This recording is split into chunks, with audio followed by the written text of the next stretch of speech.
சகோதர சகோதரர்கள்,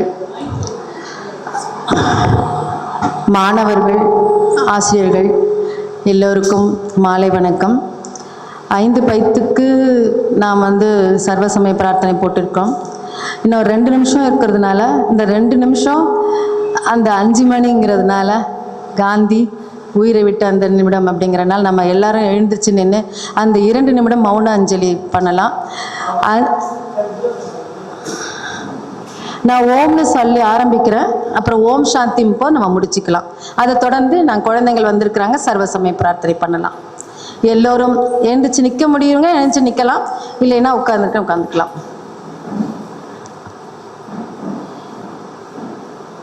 ஓம்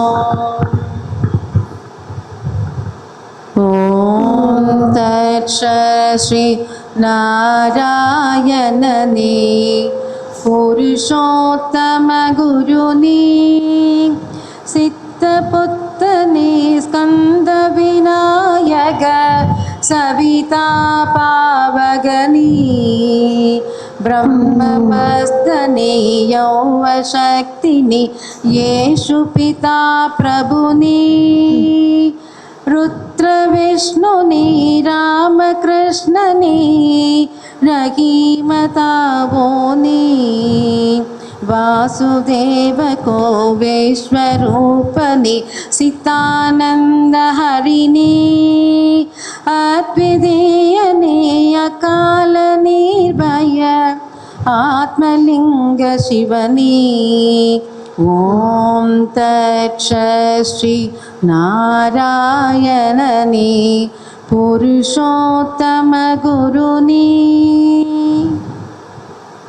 அடுத்து கிறிஸ்துவ பிரார்த்தனை. தந்தை மகன் தூய ஆவியின் பெயராலே ஆமென். விண்ணுலகில் இருக்கின்ற எங்கள் தந்தையே, உம்முடைய பெயர் தூயது என போற்ற பெறுக. உமது ஆட்சி வருக. உமது திருவுள்ளம் விண்ணுலகில் நிறைவேறுவது போல மண்ணுலகிலும் நிறைவேறுக. எங்கள் அன்றாட உணவை இன்று எங்களுக்கு தாரும். எங்களுக்கு எதிராக குற்றம் செய்வோரை நாங்கள் மன்னிப்பது போல எங்கள் குற்றங்களை மன்னியும். எங்களை சோதனைக்கு உட்படுத்தாதையும், தீமையிலிருந்து விடுவித்தள்ளும். ஆமென். அருள் நிறைந்த மரியே வாழ்க, ஆண்டவர் உம்முடனே, பெண்களுள் ஆசி பெற்றவர் நீரே. உம் திருவயிற்றின் கனியாகிய இயேசுவும் ஆசி பெற்றவரே. புனித மரியே, இறைவனின் தாயே, பாவிலார்க்கின்ற எங்களுக்காக இப்பொழுதும் எங்கள் இறப்பின் வேளையிலும் வேண்டிக் கொள்ளும். ஆமென். அச்சிஷ்ட சிலுவை அடையாளத்தினாலே எங்கள் சத்தத்திலிருந்து எங்களை ரட்சித்தருளும். எங்கள் சர்வேஸ்வரா, தந்தை மகன் தூய ஆவியின் பெயராலே ஆமென். இஸ்லாமிய பிரார்த்தனை. Bismillahirrahmanirrahim. Alhamdulillahi rabbil alamin. Ar-Rahmanirrahim. Maliki yawmiddin. Iyyaka na'budu wa iyyaka nasta'in. Ihdinas siratal mustaqim. Siratal ladzina an'amta 'alaihim ghairil maghdubi 'alaihim waladdallin. Amin. Bismillahirrahmanirrahim.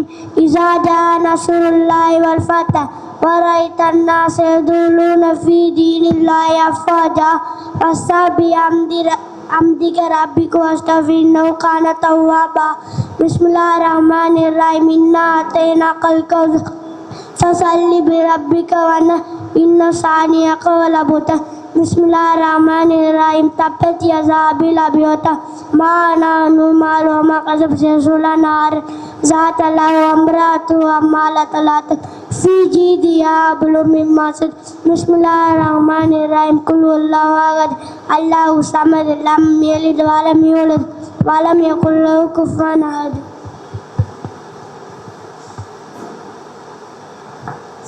Asatoma sagamaya damasoma jodikamaya brityoma amudam kamaya o shanti shanti shanti.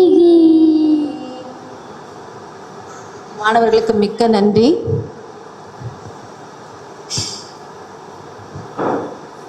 பட தயாரிப்பாளரான அமரர் திரு AK. Chettiar அவர்களால் இந்த அரிய பணி செய்து முடிக்கப்பட்டது.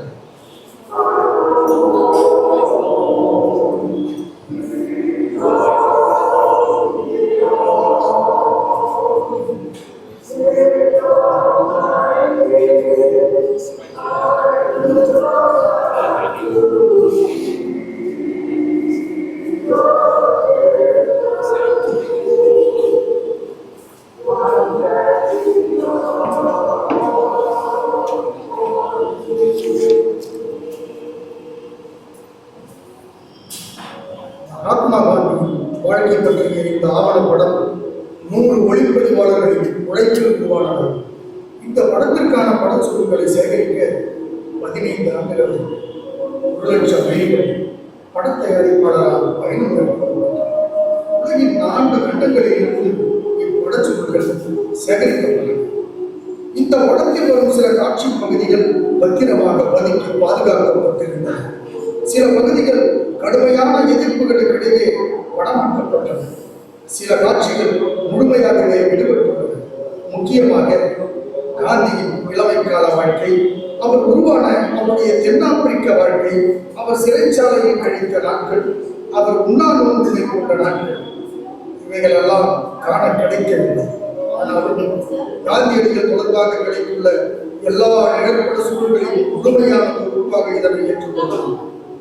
பட்டப்படிப்பை வழங்குகின்ற San பிரான்சிஸ்கோவில் இருக்கும் கல்வி நிறுவனமான ஆசிய ஆய்வுகளுக்கான அமெரிக்க அகாடமி இந்த படத்தொகுப்பை வழங்குவதில் பெருமை கொள்கிறது. இந்த நிறுவனம் இப்படம் தொடர்பாக உலகம் முழுவதும் தேடி பார்த்தது. தயாரிப்பாளர் மற்றும் எழுத்தாளரான திருமதி ஈடித் மார்ட்டின் பல நாட்கள் இதற்காக உழைத்தார். காந்தியின் வாழ்க்கை தத்துவம் மற்றும் அவர் வாழ்வியல் கருத்துக்களின் அடிப்படை பொருள் என்ன என்பதையும் ஆராய்ந்திருந்தார். இந்த ஆவணப்பட தொகுப்பில் இவைகள் முழுமையாக பதிந்துள்ளன. காந்தியின் மேன்மையையும் அவரது கொஞ்சம் ஏ.கே. செட்டியாரும் காந்தியும் அப்படிங்கிற தலைப்பில் எழுத்தாளரும் கவிஞரும் பத்திரிகையாளருமான நாம் எல்லாம் நன்கு அறிந்த போற்றுகின்ற கடற்கரை அவர்களை மேடைக்கு அழைக்கிறேன். நிகழ்ச்சியை தலைமையேற்று நடத்த உள்ள நம் மதிப்பிற்குரிய சந்தியா நடராஜன் சார் அவர்களை அழைக்கிறேன்.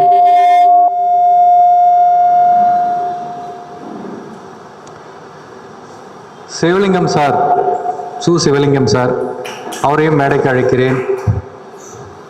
காந்தி கல்நிலையத்தின் சேர்ந்தவர்.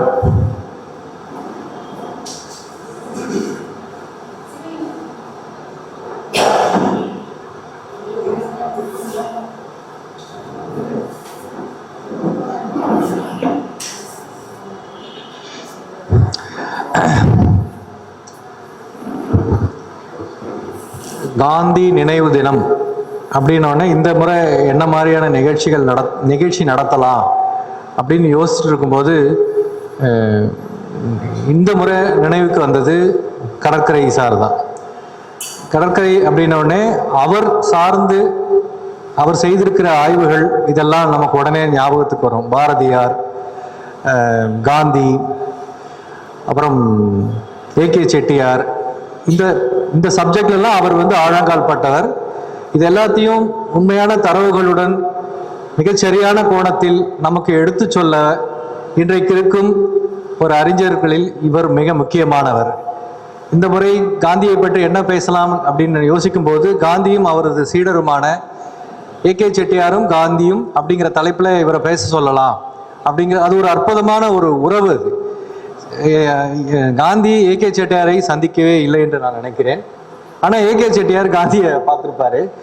இப்படி ஒருத்தர் நம்மளை பற்றி படம் எடுக்கிறாருங்கிறது காந்திக்கே தெரிஞ்சிருக்குமான்னு தெரியல. அது ஒரு பார்க்காமலே காதல்ங்கிற மாதிரியான ஒரு அற்புதமான ஒரு உறவு, அது குரு சிஷ்ய உறவு. நான் சொல்றதை விட இதை பற்றி இன்னைக்கு ஏகே செட்டியாரை பற்றியும் காந்தியை பற்றியும் கடற்கை அவர்கள் சொல்றது சரியா இருக்கும். அதனால அவரை கூப்பிட்டுருக்கோம். சரி, நிகழ்ச்சிக்கு யார் தலைமை ஏற்கிறது அப்படின்னு யோசிக்கும் போது அந்த ஏகே செட்டியார் தொகுப்புகள் ஒன்று நம்ம கடற்கரை அவர்கள் கொண்டு வந்தார். அந்த தொகுப்பை வெளியிட்டது சந்தியா நடராஜன் அவர்கள் தான். அவர் இந்த நிகழ்ச்சிக்கு தலைமையேற்றா மிகச்சரியா இருக்கும்னு மனசுல தோணுச்சு. அதனால அவரை கேட்டு அவரும் சந்தோஷமா ஒத்துக்கிட்டாரு. அதனால அப்புறம் நம்ம சிவலிங்கம் அவர்கள் முன்னிலையில இந்த நிகழ்ச்சி இருக்கணும்னு நாங்க ஆசைப்படுறோம். Sir Sivalingam sir, please sir வாங்க. காந்தி ஸ்டடி சென்டரை சேர்ந்தவங்க ஒருத்தர் முன்னாடி இருக்கணும். அதுவும் இன்னைக்கு ஏகே செட்டியார் படம் பார்த்துருப்பீங்க. அந்த படத்துல பின்னணி குரல் கொடுத்தவர் நம்ம தமிழ்ல சிவலிங்கம் அவர்கள் தான். அவர் அரசு பணியில் இருந்து பணியாற்றி ஓய்வு பெற்றவர், காந்தி கல்வி நிலையத்தின் சார்ந்தவர். இப்போது நிகழ்ச்சிக்கு வரவேற்புரை வழங்க டாக்டர் பிரேமா அண்ணாமலை அவர்களை அழைக்கிறேன்.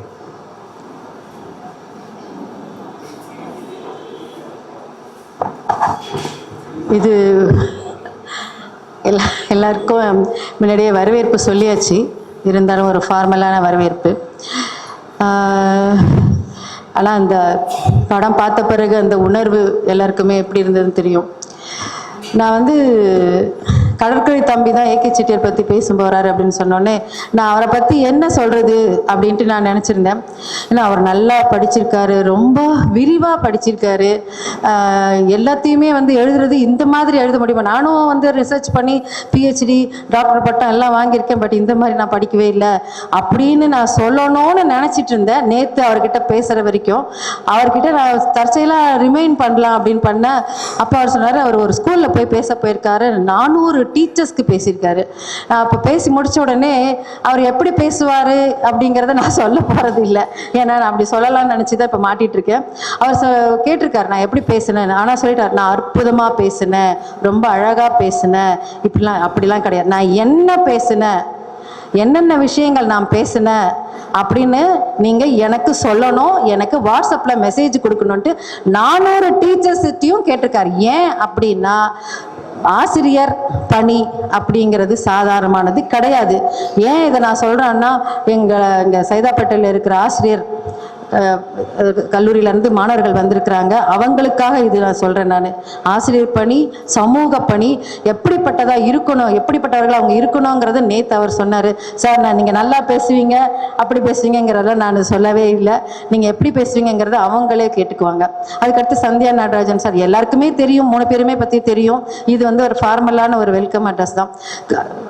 அவர் இந்த காலகட்டத்தில் காந்திய நூல்களை மறுபதிப்பு செய்கிறதுக்கு அவர் பண்ணிட்டு இருக்காரு. சமீபத்தில் பண்ணது தமிழ்நாட்டில் காந்தி 1000 பக்கம். இங்கே கம்ப்யூட்டருக்கு ஹெல்ப் பண்ணிட்டு இருந்த பொண்ணு அவங்க பேர் ஹரிணி, அவங்க தாத்தா தான் ஆர் ராமசாமி ஐயா. அவங்க காந்தி கல்வி நிலையத்தில் இப்போ வேலை பார்த்துட்டு இருக்காங்க. அப்புறம் சிவலிங்கம், நான் ஒரு சஸ்பென்ஸாக சொல்லணும்னு நினச்சேன். அவர் யார் தெரியுமான்னு அவன் உடச்சிட்டான் சஸ்பென்ஸை சார் அவனை. ஏன்னா இந்த இது ரெக்கார்ட் பண்ணும்போது நீங்கள் இப்போ கூட பார்த்துருக்கலாம், அந்த கடைசி இது ரெக்கார்டிங் பண்ணும்போது அவரால் போனார், ரெக்கார்ட் பண்ண முடியல, வெளில வந்துட்டார். அந்த மாதிரி அந்த கடைசி இது அவரால் பண்ணவே முடியல. அவரும் ஓட் ஆஃப் தேங்க்ஸ் சொல்லும்போது அவரோட எக்ஸ்பீரியன்ஸ் சொல்லுவார்னு நினைக்கிறேன். இந்த நிகழ்ச்சிக்கு இவங்க 3 பேரை தவிர கரெக்டான ஆட்கள் இருப்பாங்களா அப்படிங்கிறது இல்லவே இல்லைன்னு நினைக்கிறேன். இவங்க 3 பேரையும் வரவேற்று கைத்தட்டலான்னு நினைக்கிறேன். சிவலிங்கம் சாரை நாங்கள் சிம்மக்குரலன்னு தான் சொல்லுவோம். அவருக்கு வாழ்நாளிலே ஒரு பெருமை என்னன்னா, இந்த தமிழ்நாட்டில் மூல முடுக்கெல்லாம் அவரோட குரல் உரைச்சிருக்கு. இப்போதான் கொஞ்ச நாளாக நாங்கள் ஏகே செட்டியார் படம் போடல. சார் ரொம்ப நன்றி சார், இன்னைக்கும் அதே விதமான உணர்வு எங்களுக்கு கிடைச்சது. மற்றும் மீண்டும் உங்களை எல்லாரையும் வருக வருக என்று காந்தி கல்வி நிலையத்தின் சார்பாக நான் வரவேற்கிறேன். இங்கே வந்திருக்கிற மாணவர்களுக்காக ஒரே ஒரு நிமிஷம் நான் எடுத்துக்கலாம்னு நினைக்கிறேன். ஏன் அப்படின்னா, நம்ம காந்திய சுட்டு கொண்ட நாள் அப்படின்னு தான் சொல்லணும் அப்படின்னு விஷ்ணு தான் சொல்லிட்டே இருப்பார். நம்ம வந்து இயற்கை மரணம் அடைஞ்சவர் கிடையாது. காந்தி வந்து சுட்டு கொல்லப்பட்ட நாள் இன்னைக்கு அப்படிங்கிறது. ரெண்டாவது, காந்தியோட அஸ்தி தக்கர் பாபா வித்யாலயத்தில் இருக்குங்க. அதனால் இது ஒரு பொருத்தமான இடத்துல நம்ம இன்னைக்கு அந்த நினைவு நாளில் நாம் நினைவு கூறுறோம். 1946 பிப்ரவரி 1 காந்தி வந்து அடிக்கல் நாட்டப்பட்ட ஒரு கட்டடம் தான் தக்கர் பாபா வித்யாலயா. ஆமாம், நான் 2 நாள் கழித்து அவர் வந்து 80 வருடம் ஆகிறது. எனக்கு சொல்லும் போதே புல்லரிக்குது. 80 வருடம் இந்த கட்டிடத்திற்கு, இந்த வளாகத்திற்கு காந்தி வந்த இடம், அவரோட அஸ்தி இருக்கிற இடம், இங்க நீங்க உட்கார்ந்துட்டு இருக்கிற கட்டடத்தை திறந்து வச்சது ராஜாஜி. இந்த கட்டடத்துக்கு ராஜாஜிக்கும் அவரோட பொண்ணை கல்யாணம் பண்ண தேவதாஸ் காந்தி இருக்காங்க இல்லையா, லக்ஷ்மி அம்மையார், தேவதாஸ் காந்தி லக்ஷ்மி அம்மையாருக்கு பிறந்த தாரா பட்டாச்சாரியா, அப்புறம் வந்து ராஜ்மோகன் காந்தி. ஓகே, ராஜ்மோகன் காந்தி அங்கே வந்திருக்காரு. இங்கே கோபாலகிருஷ்ண காந்தி, இவங்க எல்லாருமே வந்த இந்த இடம், குறிப்பா இந்த ஹாலு அவங்க வந்தது. இந்த கட்டடம் ராஜாஜியால திறக்கப்பட்டது. இப்போ அந்த முன்னாடி ஒரு கேலரி இருக்கு, அது ராஜேந்திர பிரசாத்தால திறக்கப்பட்டது. எப்படிப்பட்ட ஒரு பூமியில இன்னைக்கு நம்ம வந்து காந்தியோட நினைவு நாளை நினைவு கூறுறோம் அப்படிங்கிறது ஒரு பெருமையான விஷயம். நமக்கு கடமை இருக்கு. இந்த செய்தியை, அவரோட இறப்போட செய்தி ஒற்றுமையா இருக்கிறது அப்படிங்கிறது தான். எந்த விதமான வேறுபாடும் இல்லாம நம்ம ஒற்றுமையா இருக்கிறது, அந்த செய்தியை நம்ம இங்க இருந்து எடுத்துட்டு போகணும் அப்படிங்கிறத உங்க எல்லாருக்கும் கேட்டுக்கிட்டு என்னோட வரவேற்புரையை முடிக்கிறேன். நன்றி. நன்றி மேடம். அடுத்து தலைமை உரை சந்தியா நடராஜன் அவர்கள் சொல்லுவாங்க.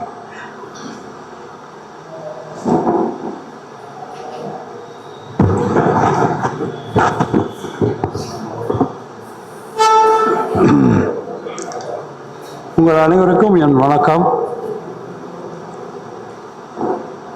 தலைமையுரை சந்தியா நடராஜன் சொன்னார், அது தவறான புரிதல். தலைமையுரைன்னா இன்னைக்கு பிச்சை போன்ற ஒரு சிறந்த காந்தியவாதி தான் இந்த கூட்டத்திற்கு தலைமை ஏற்க முடியுமே ஒழிய என்னை போன்ற ஒருவர் அதற்கான அந்த இடத்திற்கு வருவதற்கு சரியில்லை என்று நினைக்கிறேன்.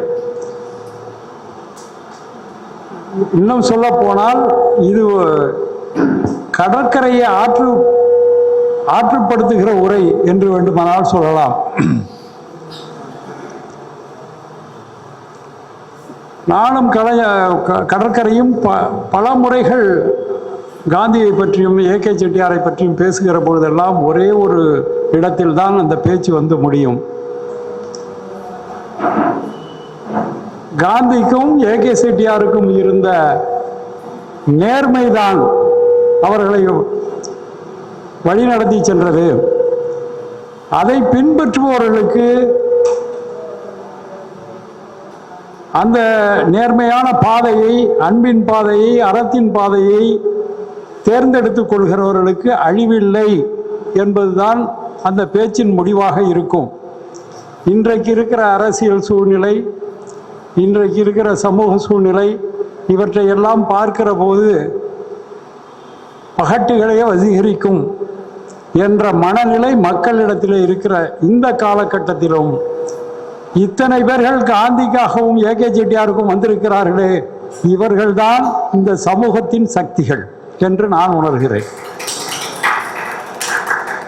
இது ஏதோ இந்த கூட்டத்திற்காக பேசுகிற பேச்சு என்று நீங்கள் நினைத்து விடக்கூடாது.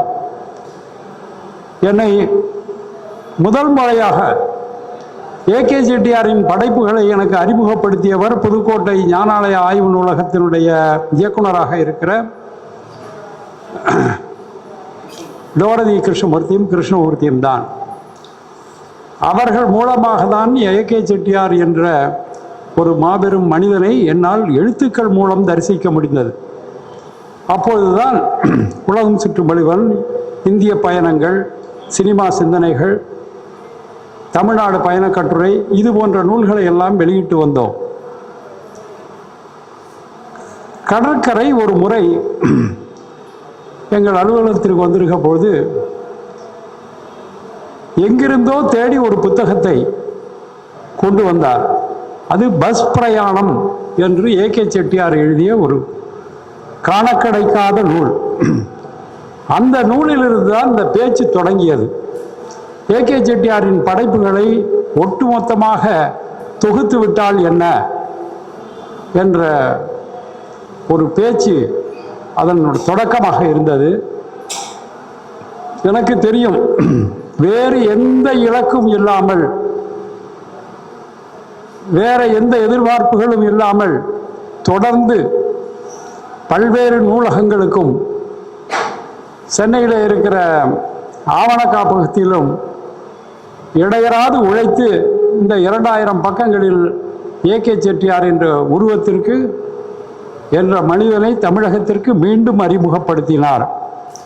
காங்கிரஸ்காரர்கள் செய்ய வேண்டிய வேலையை கடற்கரை செய்தார் என்றுதான் நான் சொல்ல வேண்டும்.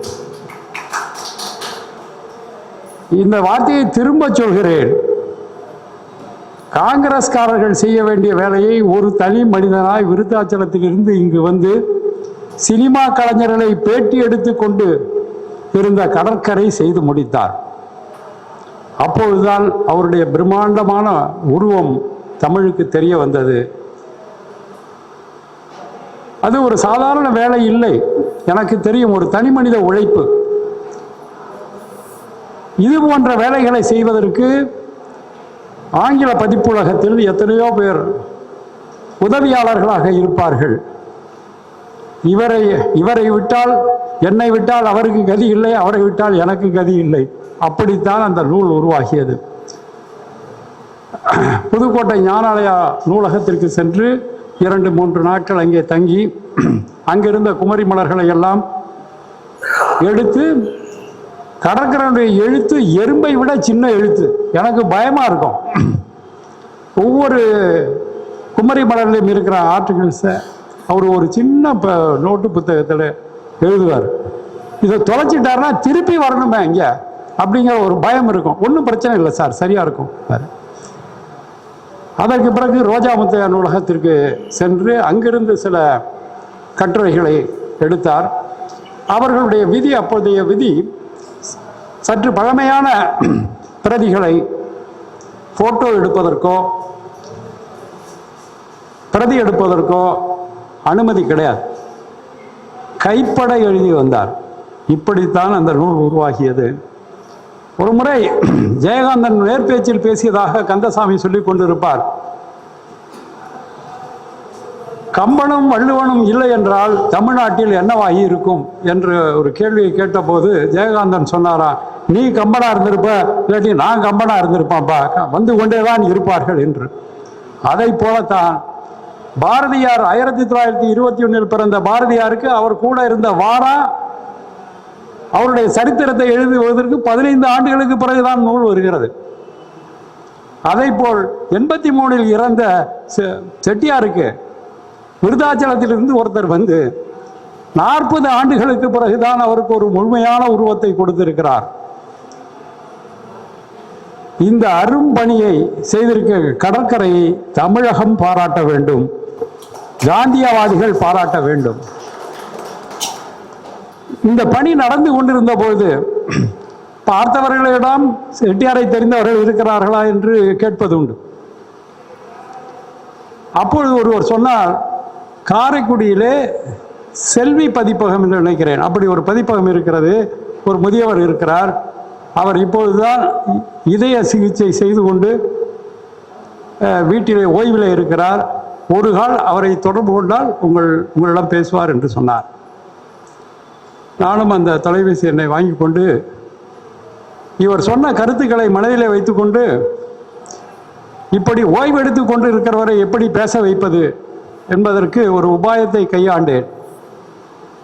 அவர் தொலைபேசி எடுத்து வணக்கம்னு சொன்ன உடனே, சார் இந்த ஏகே செட்டியார் அப்படின்னு ஒரு வார்த்தையை சொன்னேன். எழுந்திரிச்சு உட்கார்ந்துட்டார் போல இருக்கு. 15 நிமிடம் பேசி கொண்டிருந்தார். நான் அதுவரையில் இவர் நாட்டுக்கோட்டை நகரத்தாராக இருப்பதனால், கோட்டையூரை சேர்ந்த செட்டியார் என்பதனால் இவர் வசதி படைத்தவராக இருக்க வேண்டும், அதனால்தான் இந்த அகில உலகம் எங்கும் சென்று வந்திருக்கிறார் என்று நினைத்து கொண்டிருந்தேன். அப்பொழுது அவர் சொன்ன வார்த்தைகள் இன்றும் என் மனதிலே நிற்கின்றன.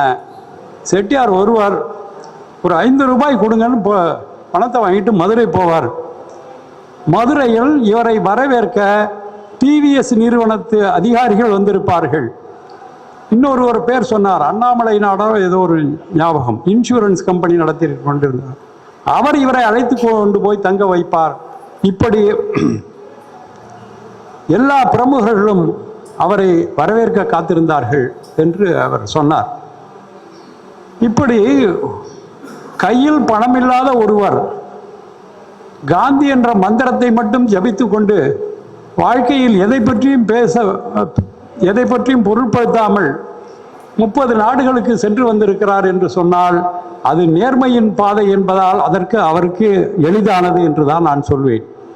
அதே பாதையில் தான் என் நண்பர் கடற்கரையும் பயணித்துக் கொண்டிருக்கிறார். ரஜினிகாந்தை பற்றி ஒரு படம் எடுத்து ஒரு புத்தகம் எழுதி இருந்தார்னா அவர் சௌரியமான ஒரு வாழ்க்கையை வாழ்ந்திருக்கலாம். அதே போல அவருடைய வீடு, நம்முடைய ஞானாலயா கிருஷ்ணமூர்த்தி போன்றவர்கள் அவரை நேரில் பார்த்தவர்கள், பழகியவர்கள் சொன்னதை வைத்துக்கொண்டு இந்த டிஎம் நாயர் ரோடு இருக்கு இல்லையா, மியூசிக் அகாடமியிலிருந்து வாணி மகால்லேருந்து வந்து திரும்புகிற பொழுது இருக்கிற டிஎம் நாயர் ரோட்டில் தான் அவர் இருந்தார் அப்படிங்கிற ஒரு சின்ன தகவலை வைத்துக்கொண்டு நானும் கடற்கரையும் அந்த ரோட்டில் ஒவ்வொரு வீடாக இதுவாக இருக்குமா அதுவாக இருக்குமான்னு ஒவ்வொன்றையும் எலிமினேட் பண்ணி பார்த்துக்கிட்டே வரோம். ஒரு வீடு உள்ளடங்கி இருக்குது, கூர்கா மாரி ஒருத்தர் உட்காந்துருக்கா. அங்கே அரை மணி நேரம் நின்று பார்த்தோம். இதுக்கு மேலே இருந்தால் அவன் ஏதாவது கம்ப்ளைண்ட் பண்ணிட போகிறான் போலீஸுக்கு அப்படின்னு பயந்துட்டு வந்துட்டோம். ஆனால் இந்த புத்தகம் வெளிவந்த பிறகு ஏகே செட்டியார் எந்த வீட்டில் இருந்தாரோ அந்த வீட்டு செட்டியார் இதை கேள்விப்பட்டு புத்தக சந்தையில் வந்து எங்களை சந்தித்தார். மறுநாள் அவர் வீட்டுக்கு அழைத்தார். அவர் வீட்டுக்கு சென்று உணவருந்திவிட்டு அவர் இந்த அறையில் தான் ஏகே செட்டியார் அமர்ந்து வேலை செய்து கொண்டிருந்தார். அப்போது இவருக்கு உறவினராக இருப்பாரோ என்று நான் ஐயப்பட்டு கேட்டேன். இவரை நடைப்பயிற்சியின் போது சந்தித்ததுதான் இந்த மனிதனின். நடைப்பயிற்சியின் போது சந்தித்த ஒரு நல்ல மனிதனை தியாகராய நகரில் இருக்கிற பங்களா உரிமையாளர் ஒருவர் தன் வீட்டில், அதுவும் முன்னறையில் அவருக்கு இடம் கொடுத்து கடைசி வரையில் நட்புறவு பேணி வந்திருக்கிறார் என்றால் இதுதான் அவருடைய தொடக்கம் என்று கூட சொல்லலாம். அதனால் நேர்மை உங்களுக்கு அனைத்தையும் கொண்டு வரும், உண்மை கொண்டு வரும். இதை நாம் ஏதோ பேச்சுக்காக சொல்வதல்ல, இது நடைமுறையில் நாம் சந்திக்கிறோம். அதனால் காந்தியும் மறைவதில்லை, ஏகே செட்டியாரும் மறைவதில்லை, எங்கோ இருக்கிறார்கள், நம்மால் தான் கண்டுகொள்ள முடியவில்லை என்று சொல்வேன்.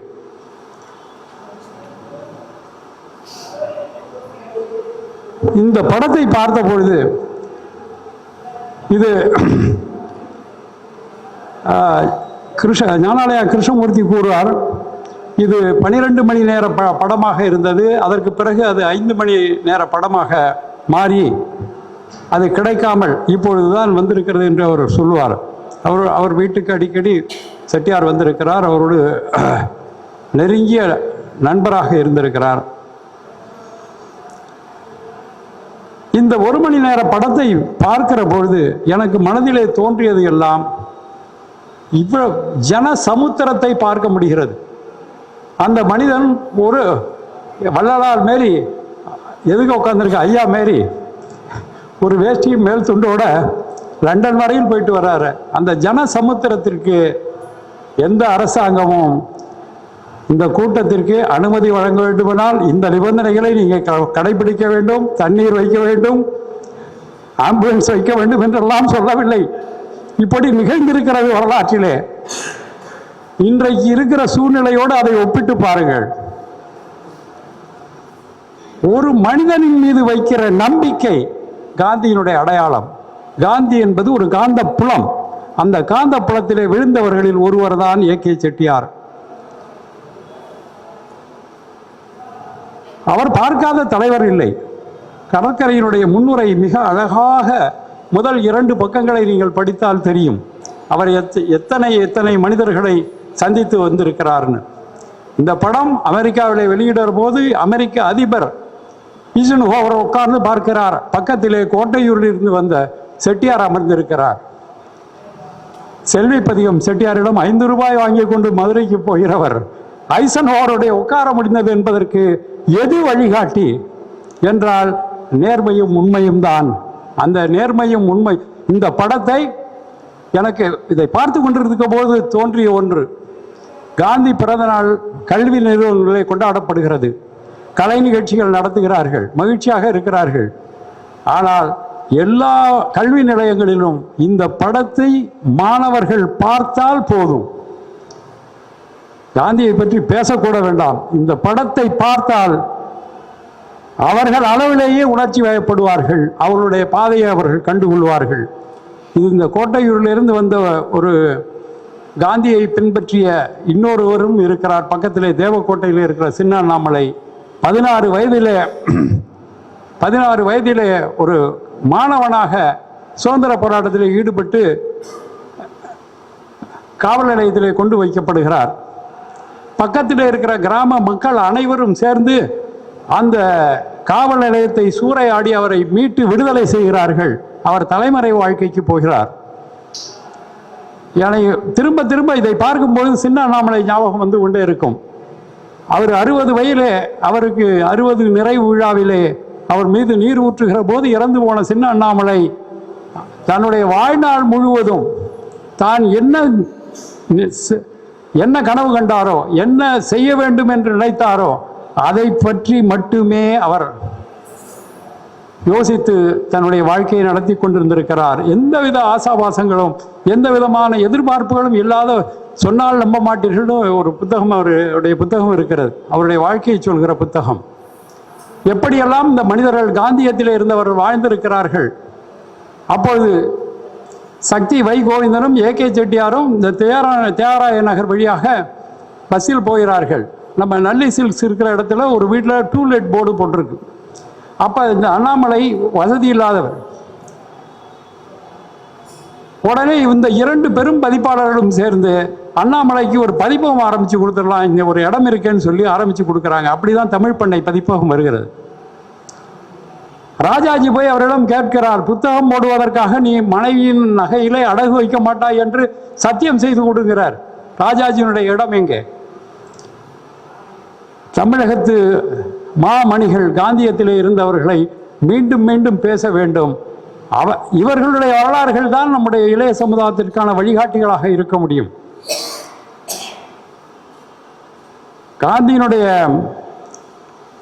காந்தி சிறையில் இருக்கிற பொழுது கஸ்தூரிபா மரணித்து போகிறார், மகாதேவ தேசாயும் இறந்து போகிறார். சிறையில் இருக்கிற பொழுது கிருஷ்ண ஜெயந்தியோ ஒரு விழா வருது. கஸ்தூரிபா போய் கேட்குறாங்க காந்திகிட்ட, எனக்கு எள்ளு வேணும், லட்டு பிடிக்கணும்னு. இது நீ இருப்பது சிறைச்சாலை, வீட்டுக்கு வா, பார்த்து கொள்ளலாம். அப்போ அந்த அம்மா கேட்குறாங்க, உங்களுக்கு வீடுன்னு ஒன்று இருக்கான்னு, வீடுன்னு உங்களுக்கு இருக்கான்னு கேட்குறாரு. அப்படி வாழ்ந்தவர் தான் தேசப்பிதா. அதே மாதிரி நம்ம கருப்பஞ்செட்டியார், ஏகே செட்டியார் என்கிற கருப்பஞ்செட்டியார் நாமக்கல்ல ராஜாஜி படத்தை திறந்து வைப்பதற்காக நம்ம ஞானாலயா கிருஷ்ணமூர்த்தி ஆசிரியராக இருந்த பள்ளிக்கூடத்திற்கு சென்றபோது அங்கே அவர் வீட்டில் தங்கிய அவர் கேட்கிறார், உங்களுக்கு என்ன உணவு உட்கொள்வீர்கள், உங்களுக்கு தங்குவதற்கு இடம் ஏதாவது சரி செய்ய வேண்டுமா, அல்லது வீட்டு சாப்பாடு உங்களுக்கு சரியாகுமான்னு. நான் வீட்டு சாப்பாடே சாப்பிட்டதில்லை, அதனால் உங்கள் வீட்டு சாப்பாடே போதும்னு சொல்கிறார். இப்படி இவர்கள் எல்லாம் எதை பற்றியும் யோசிக்காமல் எடுத்த இலக்கை நோக்கி மட்டுமே பயணித்தவர்கள். அதனால்தான் அவர்கள் வாழ்கிறார்கள். 40 ஆண்டுகள் ஆகியும் கடற்கரை என்று ஒரு மனிதன் வருகிறான், மீண்டும் ஏகே செட்டியாரை தமிழ்நாட்டுக்கு ஸ்தாபித்து கொடுத்திருக்கிறான். அவரை ஆற்றுப்படுத்துகிற உரையே இதை தவிர வேறொன்றும் இல்லை. அவருடைய சிறப்புரையை கேட்க வந்தவன் நான். நன்றி, வணக்கம்.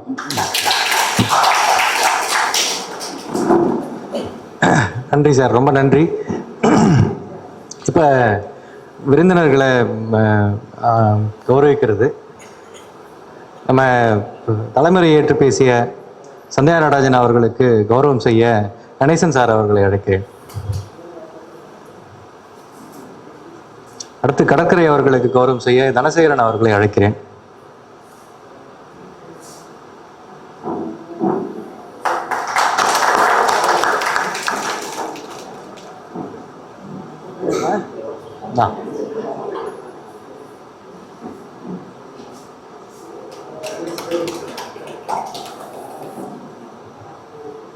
வாங்க சார்.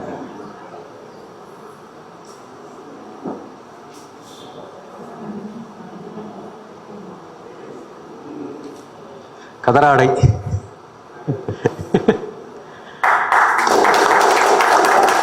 அடுத்தது சிவலிங்கம் சாருக்கு சந்திரசேகர் சார் அவர்களை அழைக்கிறேன்.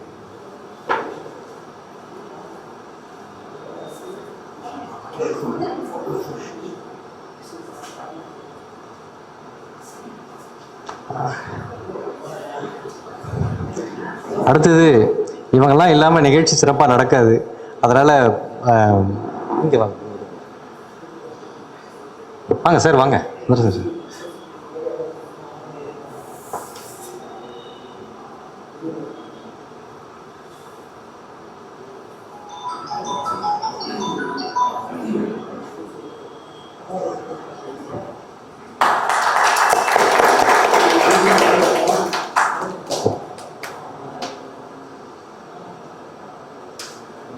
இப்படி எல்லாரையும் குனிந்து நிமிர்ந்து ஓடி போய் போட்டோ எடுக்கிற விட்டல்ராஜ் அவர்களுக்கு மரியாதை செய்ய சாவித்திரிகண்ணன் சார் அவர்களை அழைக்கிறேன். சார் வாங்க.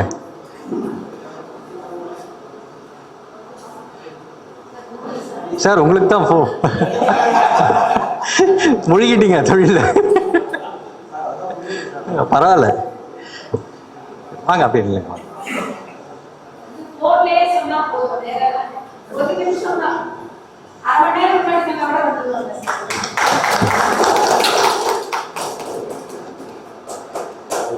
Thank you sir. அடுத்து நம்ம மைக் வேலைகளை பார்க்குற ஜெகதீசன் தம்பிக்கு பிரேமா மேடம் அவர்கள் மரியாதை செய்வார்கள்.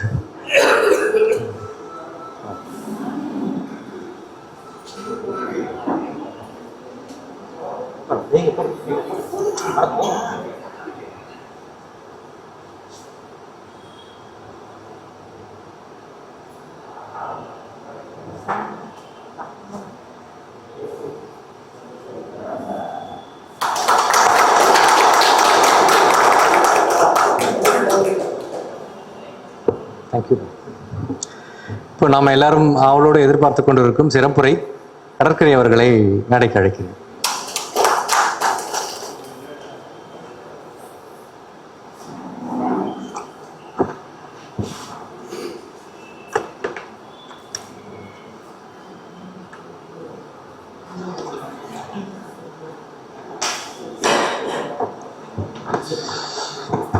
மாசற்ற ஜோதி, மனிதருள் மாணிக்கம், மகாத்மா காந்தியினுடைய இந்த நினைவு நாளில்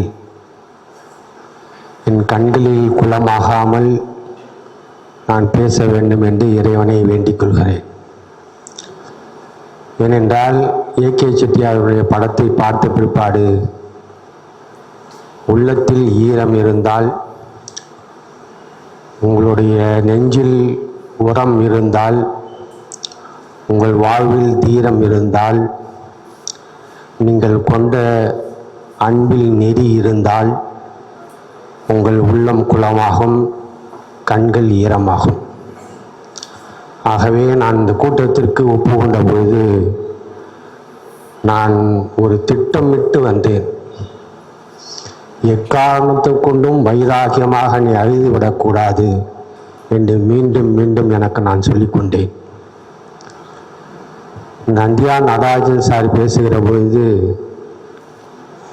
கடற்கரை 40 ஆண்டுகளுக்கு பின்னால் வந்து ஏகே செட்டியாரை கௌரவம் சேர்த்தார் என்று சொன்னார். அது தவறான தகவல்.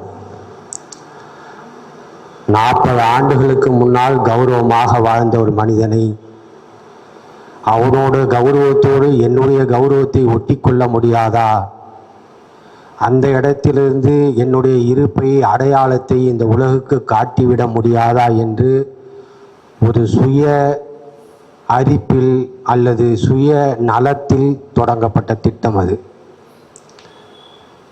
செட்டியாரை படிக்கிற பொழுது எனக்கு தோன்றுகிற ஒரு விஷயம், எங்கேயுமே என்னுடைய பெயரை சொல்வதற்காகவோ அல்லது இந்த பணிகளை செய்வது நாளை நான் உயிரோடு இந்த வேலைகளிலெல்லாம் இருப்பேன் என்பதற்காக அல்ல. நான் ஏற்றுக்கொண்ட அல்லது நான் கற்றுக்கொண்ட அல்லது நான் சிநேகிக்கின்ற அல்லது நான் கொண்டாடுகிற ஒரு மனிதனை இந்த உலகத்தில் எனக்கு பின்னால் வருகிற ஒரு கடைசி மனிதனிடம் அவனை என்னைப் போலவே சிநேகிக்க வைத்துவிட முடியாதா என்கின்ற அற்ப ஆசையில் இந்த வேலைகளை செய்து கொண்டிருக்கிறேன். ஆகவே இந்த வேலை எனக்கு பணிக்கப்பட்டது அல்லது இட்ட பணி, அப்படித்தான் பார்க்கிறேன். நடராஜன் சார் பேசுகிற போது உண்மையை சொன்னார். நான் உண்மையிலேயே என்னுடைய பணியில் இந்த சமூகத்தில் உயர்ந்த அந்தஸ்தில் இருக்கிற ஒவ்வொரு மனிதரையும் சந்தித்து சௌகரியமான வாழ்க்கையை வாழ்ந்து கொண்டிருந்தேன். என்னுடைய தொலைபேசியில் தமிழ்நாட்டில் மிக உயரமான சொல்லப்படுகிற அத்தனை நபர்களோடும் தனி மனிதனாக உரையாடல் நடத்துகிற அளவுக்கு அறிமுகம் கொண்டிருந்தேன். ஆனால் அந்த வேலைகள் எல்லாம் தூக்கி போட்டுவிட்டு, இந்த வேலை உனக்கு இல்லை, இந்த ஊருக்கு நீ வேறு ஒரு ஊழியம் செய்ய வேண்டும் என்று உள்மனதில் ஒரு குரல் கேட்டதனால் அந்த வேலையை தூக்கி போட்டுவிட்டு நான் இந்த வேலைக்கு வந்தேன். ஆக இது பெருமைக்குரிய காரியமில்லை, ஒரு கடமையான காரியம். காந்தியை கற்றவன் ஏகே செட்டியாரிடமும் பாடம் பெற்றவன் அதை செய்வான். அதைத்தான் நான் செய்தேன். இந்த புண்ணியமான ஒரு காரியத்தை நான் செய்ததற்காக என் பிறவி பயனை நான் அடைந்து விட்டேன் என்று நம்புகிறேன். ஆகவே இது எனக்கு இட்ட பணி. ஏனென்றால் கல்வியால், அறிவால், அனுபவத்தால், வசதியால், இது எல்லாம் என்னை விட உயர்வான மனிதர்கள் நிரம்பி இருக்கிற ஒரு அவையில் அதன் விட பல மடங்கு கீழ்நிலையில் இருக்கின்ற ஒரு மனிதனை அழைத்து, நீங்கள் இவரை பற்றி பேசலாம் என்று ஒரு தகுதி வாய்ந்த நபரை எனக்கு அனுப்புகிறார்கள் என்றால், இந்த அவை எனக்கானதல்ல, நான் பெற்ற, நான் கற்ற அல்லது நான் கொண்டாடிய ஏகே செட்டியாருடைய அன்பில் பிச்சையில் இடப்பட்ட ஒரு இடம். ஆகவே அந்த மகானை பேசுவதற்கு இந்த மேடையில் நம்ம 1000 மேடைகள் எனக்கு அமைய வேண்டும் என்று நான் பிரார்த்தனை செய்து கொள்கிறேன். காந்தியை பற்றி பேசுவது என்று எனக்கு ரொம்ப சௌகரியமான காரியம். ஆனால் உளமாற நண்பர்களே, நான் இன்று என்ன பேசுவது என்று தெரியாமல் திணறுகிறேன். நான் காந்தியினுடைய 20 அல்லது 21 தொகுதிகளை நான் படித்திருக்கிறேன். அல்லது நவயோதயா போட்டு அல்லது நம்ம வர்த்தமானன் பதிப்பகம் பதிப்பித்த 5 தொகுதிகளை முழுமையாக படித்திருக்கிறேன். அது இல்லாமல் ஏகே செட்டியார் எழுதின காந்தி, அது இல்லாமல் ராமச்சந்திரா குஹா எழுதின காந்தி, மீராபென் எழுதின காந்தி என்று பலர் எழுதின காந்திகளை, சின்ன அண்ணாமலை உட்பட்ட, கல்கி உட்பட்டு, நாமக்கல் கவிஞர் உட்பட்டு பல்வேறு தலைவர்கள் பாயில் நான் எழுதப்பட்ட காந்தியை அத்தனையும் கசடர கற்றிருக்கிறேன். ஆனாலும் சொல்கிறேன், எனக்கு என்ன பேசுவது என்று தெரியவில்லை. உண்மைகள் நண்பர்களே, எங்கிருந்து தொடங்குவது, எங்கே முடிப்பது என்று தெரியாத ஒரு அவை இந்த அவை. காரணம், காந்தியின் மீது தினந்தோறும் வசைபாடுகிற சமூகம் வளர்ந்துவிட்ட ஒரு காலத்தில் காந்தியை ஆக மட்டும் எவ்வளவு தூரம் தைரியமாக நிராகரிக்க முடியும் என்று ஒரு சின்ன பொத்தலையாவது தேடிக்கொண்டிருக்கின்ற ஒரு சமூகத்தில் காந்தியை பேசுவது என்பதே ஒரு தைரியமான காரியம் என்பதனால் நான் காந்தியை பற்றி பேசுகிறேன். நண்பர்களே, காந்தி என்கின்ற ஒரு நபரை பலர் அம்பேத்கருடைய கண்ணாடியின் வழியாக பார்க்கிறார்கள். சிலர் நேதாஜி என்கின்ற கண்ணாடியை அணிந்து பார்க்கிறார்கள். சிலர் கஸ்தூரிபாய் என்கின்ற மனைவியினுடைய கண்ணாடியை அணிந்து பார்க்கிறார்கள். அல்லது பிரிட்டிஷ் ஆட்சியினுடைய அதிகாரத்தினுடைய கண்ணாடியிலிருந்து பார்க்கிறார்கள். அல்லது அவரோடு ஊழியம் செய்த ஒவ்வொரு நபர்கள் அவர்களோடு நின்று காந்தியை பார்க்கிறார்கள். ஆனால் நண்பர்களே, நீங்கள் காந்தியை வேறு கண்ணாடியில் பார்க்கிற அத்தனை கண்ணாடியும் தவறானது. நீங்கள் காந்தியை பார்க்க வேண்டும் என்றால் காந்தியின் கண்ணாடியின் வழியாகத்தான் காந்தியை பார்க்க முடியும். ஏனென்றால் காந்தியினுடைய ஒளி என்பது, அவருடைய அறிவு என்பது அதற்கு முன்னால் நிறுவப்பட்ட ஒரு தத்துவ கோட்பாடு அல்ல. அந்த தத்துவ கோட்பாட்டை ஒரு மனிதன் தானே கற்று அது சரியா தவறா என்று தெரியாத பொழுதே இதை வைத்து இந்த ஊழை அல்லது இந்த வினையை அல்லது இந்த மக்களை எப்படியாவது மீட்டு விடலாம் என்ற நம்பிக்கையில் அந்த மனிதன் ஒரு வேள்வியான ஒரு ஜோதியில் அந்த பணியை மேற்கொண்டார். அதற்கு முன்னால் எந்த தத்துவமும் அவர் கற்றதில்லை, பெற்றதில்லை. அதன் வழியாக நடந்து வந்த பாதையிலிருந்து அவர் வரவில்லை. காந்தி இந்தியாவினுடைய இந்த எழுச்சியை தொடங்கிய பொழுது அல்லது அவருடைய பணியை தொடங்குகிற பொழுது இந்தியாவில் மிகப்பெரிய தலைவர்கள் இருந்தார்கள். அவருக்கு முன்னால் இந்த இந்தியாவை கசடர கற்று அல்லது இந்தியாவை வெவ்வேறு விதமாக புரிந்து கொண்டவர்கள் இருந்தார்கள். அவர்களிடமிருந்தெல்லாம் காந்தி வேறுபட்டு இந்தியாவினுடைய தேவைக்கு, அந்த மக்களுடைய வரம்புக்கு, அவருடைய சக்திக்கு எந்த இடத்திலிருந்து அவர்களுடைய போராட்டத்தை தொடங்க முடியும் என்று புரிந்து கொண்டு மக்களுக்கு எளிமையான ஒரு கருவியின் மூலமாக எப்படி வழங்க முடியும் என்று தெரிந்து கொண்டு அப்படி ஒரு புதிய கருவியை காந்தி கொடுத்தார். அதற்கு முன்னால் காந்திக்கு அப்படிப்பட்ட ஒரு அகிம்சை திட்டமோ அல்லது அதற்போல் ஒரு வழிகாட்டிகளோ யாருமே இல்லை. ஆகவே காந்தியை விமர்சிப்பவர்கள் ஏதோ காந்தி இதற்கு முன்னால் எல்லா திட்டங்களையும் வகுத்து எல்லாவற்றையும் பகுப்பாய்வு செய்து அதையெல்லாம் சோதனை செய்து விட்டு பிற்பாடு மக்களுக்கு இந்த பாடத்திட்டத்தை கையில் கொடுத்தவர் அல்ல. அவரே கற்றுக்கொண்டு அவரே அதை சோதனை செய்து கொண்டு அதையே அவர் வழிநடத்தி கொண்டு கூடவே ஒரு பெருங்கூட்டத்தை திரட்டி சென்றார். நண்பர்களே, நான் உங்கள்கிட்ட சொல்வது ஒரு முக்கியமான காரியம் என்னவென்றால், இந்திய விடுதலை என்பது காந்திக்கு முன்பாகவும் காந்திக்கு பின்பாகவும் வேறு விதமான வடிவங்களில் இருந்தது. ஒருவேளை வெள்ளக்காரன் காந்தி என்கின்ற ஒரு மனிதன் இந்த ஊரில் வந்து இந்த இந்தியாவுக்கு இப்படி ஒரு தேச விடுதலையை வாங்கி தருவான் என்று நினைத்திருந்தால், அது முன்கூட்டியே உணர்ந்திருந்தால் இந்தியா முழுவதும் செல்வதற்கான இரும்பு பாதையை அவன் போடாமல் நிறுத்தியிருப்பான். ஏதோ ஒரு விதத்தில் அந்த இரும்பு பாதைகள் வழியாக இந்தியாவை கட்டமைக்க முடியும், இந்த தேசத்தை ஒருங்கிணைக்க முடியும், இந்த அடிமை முறையை தொடர்ந்து கொண்டு போக முடியும், இந்த ஏதிலி மக்களை அப்படியே வைத்திருக்க முடியும் என்று நம்பி இந்த இரும்பு பாதையை அமைத்த பொழுது பின்னால் வந்த காந்தி இந்த இரும்பு பாதையை இந்தியாவை சுற்றி அவனுடைய ராஜ்யத்தையே கப்பல் ஏற்றி அனுப்பினார்.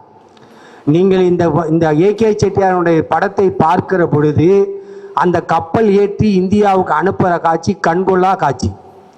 நண்பர்களே, அன்றைய தினம் எப்படி இருந்திருக்கும் என்று நினைத்து பாருங்கள்.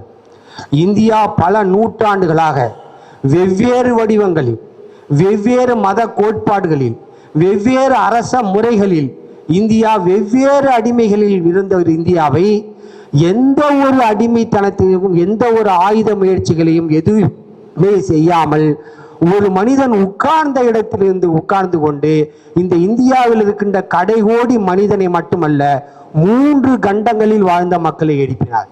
3 கண்டங்களில் வாழ்ந்த மக்களை எழுப்பினார். ஆக நண்பர்களே, ஒரு சத்தியத்தின் ஒளி இந்த 3 கண்டங்களை தாண்டி சென்றது. பிரிட்டிஷ்காரனுடைய ஆயுத ஒளி இந்த இந்தியாவில் மட்டும்தான் காலனி ஆட்சி அவனால் செய்ய முடிந்தது. ஆக இந்த ஒளியை காந்தி புரிந்து கொண்டார். அதனால் தான் கப்பல் ஏற்றி அனுப்புகிற பொழுது நீங்கள் அந்த காட்சியை பார்க்கிற போது கண்கொள்ளா காட்சியாக இருக்கிறது. சேகே செட்டியார் என்கின்ற ஒரு படைப்பை நான் உண்மையாகவே இதை பதிப்பிக்கணுங்கிற வேலையில் நான் தொடங்கவே இல்லை. ஏகே செட்டியாரை முழுவதுமாக நான் படிப்பதற்காக நான் ஒரு சில திட்டங்களை வகுத்தேன். காந்தியினுடைய முழுமையான படைப்புகளை படிப்பது என்று ஒரு திட்டத்தை வகுத்தேன். அந்த படைப்புகளை தொடர்ச்சியாக நான் படித்து கொண்டிருந்த பொழுது இடரலாக இதே இடத்தில் காந்தியினுடைய இதே இடத்தில் 2011ஆம் ஆண்டு ஏகே செட்டியாரினுடைய 100ஆண்டு விழா கொண்டாடப்பட்டது. அதே காலகட்டத்தில் நான் அளவீடாக எடுத்து ஏகே செட்டியாரை முழுவதுமாக படிப்பதாக ஒரு திட்டம் வகுத்தேன்.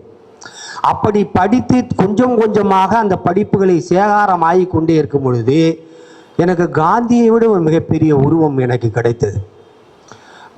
காந்தியை விட ஒரு மனிதன் இந்த ஊரில் அகிம்சையாக வாழ்ந்திருக்கிறான்.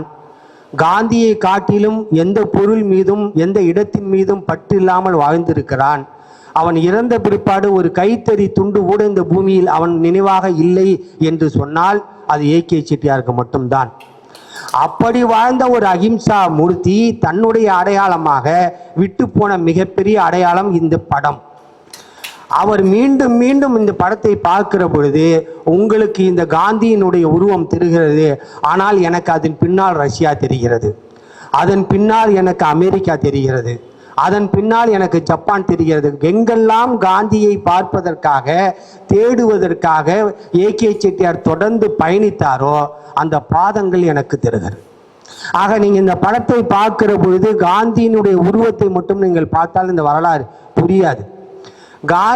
காந்தியை படம் எடுப்பதாக ஏகே செட்டியார் 1935-6களில் முடிவு செய்த பொழுது அவருக்கு அற்புதமான ஆஃபர் வந்தது. 40களில் அற்புதமான ஆஃபர் வந்தது. இந்த ஊரில் சினிமா உலகம் மிகப்பெரிய அளவுக்கு எழுச்சி கொண்ட காலம். பேசாத படங்கள் முடிவை தொட்டு கொண்டிருக்க போது பேசும் படங்கள் உருவாகி வந்த காலம். அப்படிப்பட்ட காலத்தில் அமெரிக்காவில், ஜப்பானில் சென்று ஒரு சினிமாவை கசடர தொழில்நுட்பமாக கட்டவன் செட்டியார். அவ்வளவு பெரிய ஹாலிவுட் நிறுவனங்களில் உள்ளே சென்று பணி செய்வதற்கான வாய்ப்பு கிடைத்த ஒரு அற்புதமான தொழிலாளியாக, படிப்பாளியாக இருந்தவர் செட்டியார். அப்படிப்பட்ட நபர் இந்த டாக்குமெண்ட்ரி எடுப்பதன் என்று முடிவு செய்த பொழுது அவருக்கு இங்கே இருந்த செட்டிமார்கள் சொன்ன அட்வைஸ் என்னவென்றால், அறிவுரை என்னவென்றால், நீங்கள் எங்கள் ஸ்டுடியோவுக்கு வந்து பணியாற்றுங்கள், அற்புதமான சம்பளம் தருகிறோம் என்றார்கள். அற்புதமான சம்பளம்.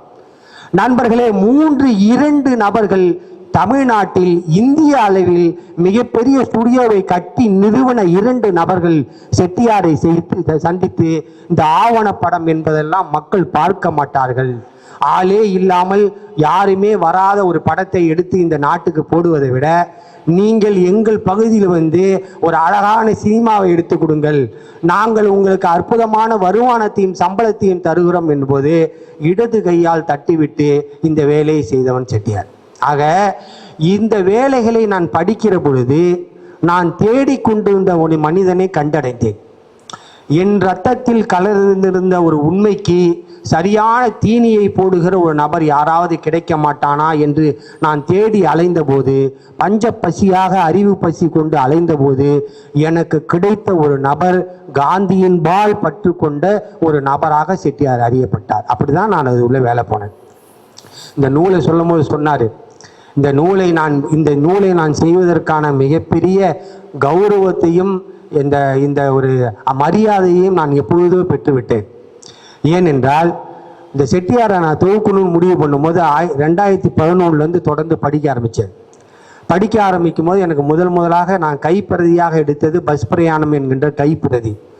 அந்த பிரதிகளை தேடுகிற பொழுது ஒரு மனிதன் எங்கெல்லாம் காந்தியை தேடுவதற்காக பஸ்ஸில் பயணம் செய்தான், நடந்து சென்றான், பஞ்சப்பராரியாக அலைந்தான், எங்கெல்லாம் காசு இல்லாமல் படுத்து கண்டான், எந்த பேருந்து நிலையத்தில் படுத்து கிடந்தார், எந்த விமான நிலையத்தில் குளித்து விட்டு அங்கேயே வருகை தருவர்களை பார்த்து பேரம் பேசினார், எந்த ஸ்டுடியோவில் போய் எந்த இடத்தில் நின்று கொண்டு காசு இல்லாமல் அந்த பிலிம்களை வாங்குவதற்காக எவ்வளவு தொகையை குறைத்து பேச முடியுமோ அப்படி பேரம் பேசி கொண்டிருந்தார். எல்லாம் அந்த தகவலை திரட்டி கொண்டிருந்த பொழுது அந்த நூலில் செட்டியார் எப்படி தன்னுடைய வாழ்க்கையில் எளிமையான பயணத்தை மேற்கொண்டார்.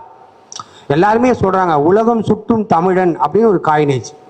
உண்மையாக உலகம் சுற்றும் தமிழன் கேள்விப்பட்டவனே நமக்கு என்ன தோணுதுன்னா, இந்த ஆள் பயங்கரமான சொகுசான ஆள் போல, எல்லா நாட்டுக்கும் பயங்கரமாக போய் ரொம்ப ராஜ உபச்சாரத்தோட இந்த வேலையை தொடங்கி இருப்பாருன்னு. ஆனால் உண்மையிலேயே சில படித்தவர்கள் இருக்கிறார்கள், இருந்தாலும் தெரியாதவர்களுக்காக சொல்கிறேன். இந்த வேலையை செட்டியார் தொடங்குகிற போது அவர் பையில் காலனா காசில்லை. அவரை ரங்கூனிலிருந்து, இங்கிருந்து தமிழ்நாட்டிலிருந்து அழைத்து சென்ற செட்டியார் மக்கள் ரங்கூனிலே அவருக்கு ஒரு வேலையை கொடுத்து, அவருக்கு ஒரு பத்திரிகை பணியும் கொடுத்து, அவருக்கு கொஞ்சம் சம்பளத்தையும் கொடுத்து, இந்த நாட்டு மக்களுடைய தமிழ் உணர்ச்சியை அங்க இருக்கிறவர்களுக்கெல்லாம் பழப்புவதற்காக ஒரு பத்திரிகையை நிர்வாகம் பண்ணுகிற ஒரு வாய்ப்பை கொடுக்கிற பொழுது, அந்த பத்திரிகையின் சார்பாக ஒரு பிரதிநிதியாக நிற்கிற பொழுது அவருக்கு சவுத் ஆப்பிரிக்காவில் நடக்கிற ஒரு வணிக மாநாட்டுக்கு வாய்ப்பு வருகிறது. செட்டியார் அதிகம் படிக்கல, 8ஆம் கிளாஸுக்கு கீழே ரொம்ப கம்மியாக படித்தவர். ஆனால் அந்த நண்பர்களே, செட்டியாருக்கு அழகாக ஆங்கிலம் பேச தெரியும், செட்டியாருக்கு ஜப்பான் மொழியில் கூட பேச தெரியும். அவருக்கு ரங்கூனிலே அங்கே போய் பர்மிய மொழியில் பேச கற்றுக்கொண்டார். ஒரு சாதாரண அடித்தட்ட லெவலில் இருந்த ஒரு மனிதன் தன்னுடைய வாழ்க்கை பயணத்திற்காக, வேலைக்காக, என்னை போல ஒரு வேலைக்காக பத்திரிகையாளனாக பணியை மேற்கொண்ட செட்டியார் அங்கு போகிற பொழுது ஒரு வணிக மாநாடுக்கு செல்வதற்கான வாய்ப்பு அவருக்கு கிடைக்கிறது. இந்த வணிக மாநாடுங்கிறது என்னன்னா, ஒரு பெரிய ரோட்டரி கிளப் மாதிரி. இன்னைக்கு நீங்க போனீங்கன்னா ரோட்டரி கிளப்லாம் நீங்க ஒரு நம்பர் ஆகிட்டோம்னா ஒரு 5 லட்சம், ஒரு 6 லட்சம் இல்லை 1 லட்சம் நீங்கள் கொடுத்துட்டீங்கன்னா பெரிய பெரிய செல்வந்தர்கள் அதில் அவங்களுக்கு ஒரு பழக்கம் வரும். நீங்கள் சும்மா இருந்தாலே அவங்களை கொண்டு போய் ஒரு தொழிலில் ஈடுபடுத்தி உங்களை பெரிய செல்வந்தர் ஆக்கி விடுவார்கள். அப்படிப்பட்ட ஒரு வாய்ப்பை அவருக்கு சவுத் ஆப்பிரிக்காவை போய் சந்தித்து அந்த இடத்திலே வியாபாரம் பேசி வணிகம் செய்வதற்காக ஒரு குடும்பத்தில் ஒரு குடும்ப பிரதிநிதியாக வணிக பிரதிநிதியாக அனுப்பி வைக்கப்படுகிறார். அப்படி போகிற ஒரு கப்பலில் அது ஒரு காந்தியினுடைய பிறந்த நாள். அந்த பிறந்த நாளில் செட்டியாருக்கு ஒரு யோசனை வருகிறது. இந்த நாடு முழுவதும் காந்தியை சுற்றி அவர் போன இடங்களை எல்லாம் சுற்றி நாம் ஒரு ஆவணப்படத்தை தயாரித்தால் என்ன என்று. நண்பர்களே, அப்படி அவர் செய்கிற காலகட்டத்தில் இந்தியாவில் ஆவணப்படம் என்றால் என்னவென்றே தெரியாது. ஒரு ஃப்ரேமை வச்சு அந்த ஃபிலிமை எப்படி எடுத்து அதை எப்படி எடிட் பண்ணுறது, அதுக்கு என்ன மாதிரியான வர்ணனை செய்வது, அதை யாரையெல்லாம் வைத்து நிர்வாகம் செய்வது என்பது எந்த முன்மாதிரிகளும் இல்லாத புராண சினிமாக்கள் நிறைந்த ஒரு காலம். புராண படங்களினுடைய ஆதிக்கம் இருந்து கொண்டிருந்த ஒரு காலத்தில், ஆங்கில படங்களை மௌன படங்களை பார்த்து மகிழ்ச்சி கொண்டிருந்த ஒரு காலத்தில் செட்டியார் இங்கிருந்து புறப்பட்டு அவருடைய பயணத்தை மேற்கொள்கிறார். அப்பொழுது 2ஆம் உலகப் போர். இந்த 2ஆம் உலகப் போரில் எல்லா வண்டிகளும் பெட்ரோல், அந்த காலத்தில் டீசலில் ஓடிய வண்டிகள் எல்லாம் பற்றாக்குறையினால் கரி இன்ஜின்களுக்கு மாற்றப்படுகிறது. போக்குவரத்துக்காக பயன்படுத்தப்பட்ட ரயில் பெட்டிகளை அரசாங்கம் அறிவிப்பு சொல்லி, நண்பர்களே இது போர் சூழலாக இருப்பதால் நீங்கள் தனிப்பட்ட நபர்கள் பயணம் செய்வதை நிறுத்திவிட்டு உங்களுக்காக சௌகரியங்களை குறைத்து கொண்டு போர் தளவாடங்கள், உணவுப் பொருட்கள், இந்த பரிவர்த்தனைகளை எல்லாம் கொண்டு செல்வதற்கு நீங்கள் உதவி செய்வதற்காக உங்கள் பயணத்தை குறைத்து கொள்ளுங்கள் என்று முழு பக்கத்தில் அரசாங்கம் விளம்பரம் வெளியிட்ட காலத்தில் ஒரு பாஸ்போர்ட்டை எடுத்துக்கொண்டு இந்த நாட்டிலிருந்து புறப்படுகிறார் ஏ.கே. செட்டியார். நீங்கள் அதை புரிந்து கொள்ள வேண்டும். இவர் முன்மாதிரியாக எடுத்து புறப்பட்டு செல்கிற பொழுது காந்தி எந்தெந்த ஸ்டுடியோவுக்கெல்லாம் போகிறாரு, எங்கெங்கெல்லாம் படம் இருக்குன்னு எந்த லிஸ்ட்டுமே இவருக்கு தெரியாது. ஆனால் ஒரு கப்பலில் கனவு கண்ட கனவை ஒரு சக நண்பர்களின் தமிழர்களிடம் சில ஆங்கிலேயர்களிடம் செட்டியார் போய் விடிய காலாயில் போய் இந்த மகிழ்ச்சியை அவர் பகிர்ந்து கொள்கிறார். இந்த பகிர்ந்து கொள்ளும் போது என்ன சொல்கிறாங்கன்னா, இதெல்லாம் ஒரு வேலை, காந்தி ஒரு படம், அது எங்கெங்கெல்லாம் ஃபிலிம் இருக்குன்னே தெரியாது, எத்தனை ஸ்டுடியோ இருக்குன்னு உனக்கு தெரியாது, எவ்வளோ நாடு இருக்குன்னு தெரியாது, நீ போய் இந்த படங்களெல்லாம் திரட்டி ஃபுட்டேஜ் எல்லாம் கலெக்ட் பண்ணி நீ ஒரு படம் எடுத்துகிற நம்புறிய, இது சிரிப்பா இல்லையா என்று சிரிக்கிறார்கள். நண்பர்களே, காந்தி ஒருவரை நம்பினார். இந்த படத்தை எடுக்க முடியும் என்று ஒரே ஒரு நபரை நம்பினார். அது என்னவென்றால், நீ மேற்கொள்கின்ற மார்க்கமும் வழியும் சரி என்றால் நீ அடைகிற இலக்கு சரியாக இருக்கும் என்று மகாத்மா காந்தி சொன்ன அந்த வாசகத்தை ஏற்றுக்கொண்டு நமது லட்சிய பாதையை தொடங்கலாம் என்று ஏ.கே. செட்டியார் தொடங்குகிறார். அப்படித்தான் இந்த படத்தினுடைய முதல் சுழி போடப்பட்டது. செட்டியார் இறந்த பிற்பாடு, அவர் 1982-83 இறந்த பிற்பாடு குமுதம் பத்திரிகையிலே ஒரு குறிப்பு வந்தது. அவர் அந்த படத்தை எடுத்த பிற்பாடு கூட அவருடைய வாழ்க்கை என்ன நிலைமை இருந்தது என்கின்ற ஒரு சின்ன வரி, அழகான வரி அது. அதில் எஸ்ஏபி அண்ணாமலை எழுதினார், பரிசில் பணம் இருக்கிற இடத்தை விட காலியாக இருக்கிற இடம் அதிகமான ஒரு பரிசை வைத்துக்கொண்டு இந்த மனிதன் உலகத்தை 3 முறை சுற்றினான் என்றால் உங்களால் நம்ப முடிகிறதா என்று எழுதினார். உண்மையாகவே காலி மணி பரிசை வைத்துக்கொண்டு இவ்வளவு 1.5 அடி லட்சம் உள்ள ஒரு பிலிமை அவர் திரட்டி கொண்டு வந்து ஆங்கிலேய தொழில்நுட்பங்களுக்கு, ஹாலிவுட் தரத்தினுடைய நுட்பங்களுக்கு இணையாக, இங்கே பார்த்த படம் நீங்கள் தமிழில் பார்த்தீங்க, நீங்கள் இங்கிலீஷில் இருக்கிற அந்த டப்பிங்கை நீங்கள் காந்தியினுடைய வெப்சைட்டில் இருக்குது, நீங்கள் போய் பாருங்கள், ஒரு ஹாலிவுட் மூவி பார்க்குற மாதிரி இருக்கும். நண்பர்களே, ரிச்சர்ட் அட்டன்புரோ காந்தியினுடைய படத்தை எடுப்பதற்காக 1980களுக்கு பின்னால் 82 வாக்கில் படம் எடுப்பதற்காக முயற்சி செய்த பொழுது அவர் காந்தியை பற்றின ஆவணங்களை எல்லாம் திரட்டினார், அதற்கான ஃபுட்டேஜுகளையும் திரட்டினார். அதற்கு முக்கியமான ஃபுட்டேஜ் இங்கு இருக்கின்ற அரசாங்கத்திடம் இருந்தது, ஏ.கே. செட்டியாருடைய அந்த ஃபுட்டேஜுகளைத்தான். அப்பொழுது பொது வழியில் அது கிடையாது.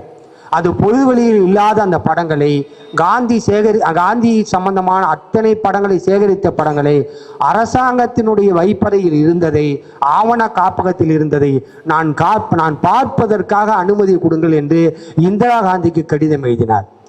இந்திரா காந்திக்கு கடிதம் எழுதுவது மட்டுமல்ல, அவர் பல்வேறு காந்தியினுடைய கூடவே சேர்ந்து ஊழியம் செய்தவர்களே காந்தியை பற்றி அறிந்து கொள்வதற்கான வாய்ப்பை ஏற்படுத்தி தாருங்கள் என்றும் கடிதம் எழுதினார். ஆனால் அதையெல்லாம் தாண்டி நண்பர்களே, இந்திரா காந்தியிடம் அவர் வைத்த கோரிக்கை மிக முக்கியமான கோரிக்கை. இதற்கு மிகப்பெரிய பொருட்செலவாகும், ஆகவே எனக்கு பொருளாதார ரீதியாக உதவுங்கள் என்று சொன்னார். அதற்கு பின்னால் இந்திரா காந்தி அதற்கு பொருளாதார ரீதியாகவும் அந்த படத்தை எடுப்பதற்காக பல்வேறு உதவிகளை செய்தார். இதெல்லாம் அரசாங்கத்தில் இருக்கக்கூடிய பரிபால நிகழ்ச்சிகளை பார்த்தால் புரிந்து கொள்ள முடியும். ஆனால் செட்டியார் இந்த படத்தை எடுக்கிற பொழுது உளமாற உண்மையார அவரை நம்பிக்கொண்ட 4 நபர்கள் அவரை ஏற்றுக்கொண்டு இந்த படத்தை கொடுத்தார்கள். காந்திக்கு அட்டன்புரோ எடுத்த படத்தை காட்டிலும் காந்தியினுடைய வாழ்நாளில் சாகாத வரம் பெற்ற முதல் படமாக ஏகே செட்டியார் எடுத்த இந்த ஆவண படம் தான் இருக்கிறது. அவர் முதலிலே இந்த படத்தை பற்றி இந்த படத்தை வெளியிடுகிற பொழுது தமிழில் தான் வெளியிட்டார். அந்த தமிழில் வெளியிட்ட படத்தை பார்த்தவர்கள் உயிரோடு சாட்சியாக எழுதியிருக்கிறார்கள். குடிநூலிலே அந்த காலத்திலே கோவை ஐயா முழுத்து அந்த படத்தை வருவதற்கு முன்னால் எழுதினார், வந்த பிற்பாடு எழுதினார். அதை பார்த்தவர்கள் பின்னால் சங்கு சுப்பிரமணியம் உட்பட பலர் அந்த படத்தை பார்த்துவிட்டு எழுதினார்கள். கல்கி இந்த படத்தை பார்த்தார். ஆவண படத்தை, ஆங்கில படத்தை கல்கி பார்த்த பிற்பாடு கல்கி இந்த படத்தை கடுமையாக விமர்சித்தார். காந்தியினுடைய படத்திலே முன்னாலே தேவையில்லாமல் இந்த சூபியையும் இந்த அசோக சக்கரத்தையும் இந்தியாவில் புத்தர் பிறந்தார் என்பதையும் இதையெல்லாம் சொல்வதற்கு என்ன அவசியம் இருக்கிறது என்று கேட்டார். அவ்வளவுதான் வரலாற்று ஆவணப்படத்தை பற்றின புரிதல் இருந்த காலம். கல்கிக்கே வரலாற்று ஒரு ஃபுட்டேஜில் இந்தியாவை காட்டுகிறோம், இந்திய சாம்ராஜ்யத்தை சொல்கிறோம், இந்தியாவினுடைய பண்பாட்டு உணர்ச்சியை சொல்கிறோம், வரலாற்றை சொல்கிறோம். அந்த காட்சியை சொல்வதற்கு விஷுவலாக எதை காட்ட முடியுமோ அதை வச்சு தான் காட்ட முடியும். அவருக்கு கிடைத்த அப்படிப்பட்ட ஒரு காலகட்டத்தில் இந்த காட்சிகளை பார்த்துவிட்டு தேவையில்லாமல் இந்த காந்தியின் படத்திலே எதுக்கு இந்த மாதிரி அசோக தூபி இதெல்லாம் காட்டுங்க, தேவையில்லை என்று கல்கி எழுதினார். ஆனால் நண்பர்களே, அப்படி எழுதிய கல்கியை 1952 இறந்த பிற்பாடும் கூட செட்டியார் 83 இறக்கிற வரைக்கும் கல்கியை விட்டு கொடுக்காமல் வாழ்ந்தார். செட்டியாருடைய மிகப்பெரிய மாபெரும் பண்பு என்னவென்றால், இந்த உலகத்தில் நீ ஒரு அற்ப ஜீவி, நீ செய்கிற காரியம்தான் பெரிதே ஒழிய நீ பெரியவன் அல்ல. இதைத்தான் எனக்கு செட்டியார் கற்றுக் கொடுத்தார். நான் இன்று வரை செய்கிற காரியத்தை தான் பெரிதாக நம்புகிறேனே ஒழிய செய்கிற நபரான என்னை ஒரு பொருட்படுத்தக்கூடிய இடத்தில் நான் வைத்துக் கொள்ளவே இல்லை. இது மேடை நாகரிகத்திற்காக அல்ல, என்னை அறிந்தவர்கள் உளமாற புரிந்தவர்கள் அறிவார்கள். ஆக செட்டியாருடைய மிகப்பெரிய பலன் இந்த நாட்டுக்கு என்னவென்றால், இவ்வளவு பெரிய காந்தி படத்தை எடுத்த செட்டியாரை தமிழ்நாட்டில் இருந்து அரசியல் மாற்றங்கள் நடந்த பிற்பாடு 60களுக்கு பிற்பாடு செட்டியார் மழுங்கடிக்கப்பட்டார். காந்தியினுடைய புகழ் மெல்ல மெல்ல சரிந்து வந்த காலத்தில், ஒரு காந்திய சரித்திரம் மெல்ல மெல்ல சரிந்து வந்த காலத்தில், அந்த புதைகுழியில் மிக தியாக தீயில் மாபெரும் கோபுரங்கள்லாம் உள்ளே விழுந்தன. அப்படிப்பட்ட கோபுரத்தின் ஓரமாக இருந்த செட்டியாரும் அதன் மேலே விழுந்தார். நண்பர்களே, அவர் எடுத்த மிக முக்கியமான முடிவு என்னவென்றால், காந்திக்கு பின்னால் ஏற்படுத்த அரசியல் எழுச்சியை புரிந்து கொண்டு வேறு சிந்தனை மரபுக்குள் போகாமல் சாகுற வரை காந்தியனாக வாழ்ந்தார். அவர் நினைத்திருந்தால் ராஜாஜியினுடைய அருகாமையில் இருந்தார். ராஜாஜி இறக்குவதற்கு முன்னால் சுதந்திரா கட்சியை ஆரம்பித்து காந்தியாக முயற்சி செய்திருந்த காலத்தில், காந்தியை விட நான் ஒரு பெரிய அறிவாளி என்று இந்த உலகத்துக்கு பாடம் புகட்டுவதற்கு முயன்ற காலத்தில், காந்தியை விட நான் மெத்தப்படுத்த மேதாவி, அரசியல் பரிபாலம் பண்ணுவதற்கு எனக்கு எல்லாம் தெரியும் என்று எல்லாம் கற்றவராக ஒரு முயற்சியை இந்தியா முழுவதும் காங்கிரசுக்கு எதிராக எடுத்துக்கொண்ட அந்த காலத்தில் ராஜாஜியின் பக்கத்திலே இருந்த ஏகே செட்டியார் அவருடைய அதிகார நிலையை திரும்பி கூட பார்க்கவில்லை. அப்படி நினைத்திருந்தால் ஒலிபரப்புத்துறையினுடைய மந்திரியாக மாறியிருக்கலாம். எங்கோ லண்டனில் இருந்த SS ராஜனை அவருடைய மேதாவித்தனத்தை புரிந்து கொண்டு எஸ்.எஸ். ராஜனுக்கு 2000 ரூபாய் சம்பளம். நீங்கள் படிச்சீங்கன்னா தெரியும் அவரோட நினைவுகளை. 2000 ரூபாய் அவர் மாத வருமானம், அவருடைய மருத்துவ மாத வருமானம் 2000 ரூபாய். 2000 ரூபாய் வருமானம் வாங்குற எஸ்.எஸ். ராஜனை அமைச்சரவைக்கு சுகாதார அமைச்சராக ராஜாஜி அழைக்கிறார். நீங்கள் வந்தால் இந்த அமைச்சரவையை ஒழுங்காக நடத்த முடியும், உங்களை போன்ற ஒரு சக்தி வாய்ந்த நபர், படித்த மேதாவி என்னோடு இருந்தால் இந்த அமைச்சரவை சிறப்புற நடக்கும் என்று ராஜாஜி உணர்ந்து அவரை அழைத்தார். அப்பொழுது அழைக்கிற பொழுது அவர் மற்ற மந்திரிகளுக்கு கொடுத்த சம்பளத்தை விட ஒரு பேரத்தை பேசினார். மந்திரிகளுக்கு பேரம் பேசினார் ராஜாஜி.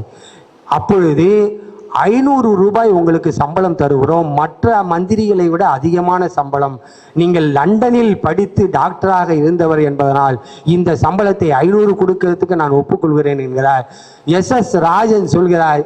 அவர் சொல்கிற பொழுது நான் 2000 ரூபாய் சம்பளம் வாங்கிட்டு இருக்கேன், மாதம் மருத்துவத்தில் எனக்கு 2000 ரூபாய் சம்பளம் வருது, நீங்கள் என்னை 1500 ரூபாய் குறைத்து கொண்டு அரசாங்க பதவிக்கு வர சொல்கிறீர்கள், நான் இதை பற்றி யோசிக்கிறேன் என்கிறார். இல்லை இல்லை, நீங்கள் இந்த இடத்துக்கு வந்தாதான் அமைச்சரவை சரியாக இருக்கும் என்று விடாப்பிடியாக ராஜனை உள்ளே கொண்டு வைத்து உட்கார வைத்து அமைச்சரவையில் அழகு பார்த்த அந்த ராஜாஜி அருகாமையிலே இருந்த ஏ.கே. செட்டியார் கடைக்கண் லேசாக காட்டியிருந்தால் அவருக்கு ஒளிபரப்புத்துறை இலாக்காவை அழகாக கொடுத்திருப்பார். அந்த காலத்தில் தகவல் தொழில்நுட்ப இலாக்கான்னு தனியாக இல்லை, ஒருவேளை அவர் செய்தித்துறைன்னு ஒன்று கொடுத்திருப்பார். ஆனால் ராஜாஜியை சந்திப்பதை ஏ.கே. செட்டியார் மறுத்தார். அவருடைய எல்லையை வகுத்து கொண்டு மவுபூஸ் ரோட்டை தாண்டி வெளியிலே எவருடையும் நம்மளுடைய அதிகாரத்தையோ நம்மளுடைய புகழையோ கொண்டு போய் காட்டக்கூடாது என்று நண்பர் அவ்வளவு அற்புதமான ஒரு வாழ்க்கையை வாழ்ந்தார். அவருக்கு ராஜாஜியை மட்டும் தெரியாதில்லை, அவருக்கு சுபாஷ் சந்திர போஸையே தெரியும். சுபாஷ் சந்திர போஸை எங்கு போய் சந்திக்கிறார்? 40களுக்கு முன்னால் ஜெர்மனியிலே போய் சந்திக்கிறார். ஜெர்மனியிலே சந்திக்கிற பொழுது ஏதோ 4 பேரோட 50 பேரோட கூட்டமாக நிற்கல, தனிப்பட்ட முறையில் ஜெர்மனியில் போய் ராஜாஜி அவர் போய் ஏ.கே. செட்டியார் சந்திக்கிறார்.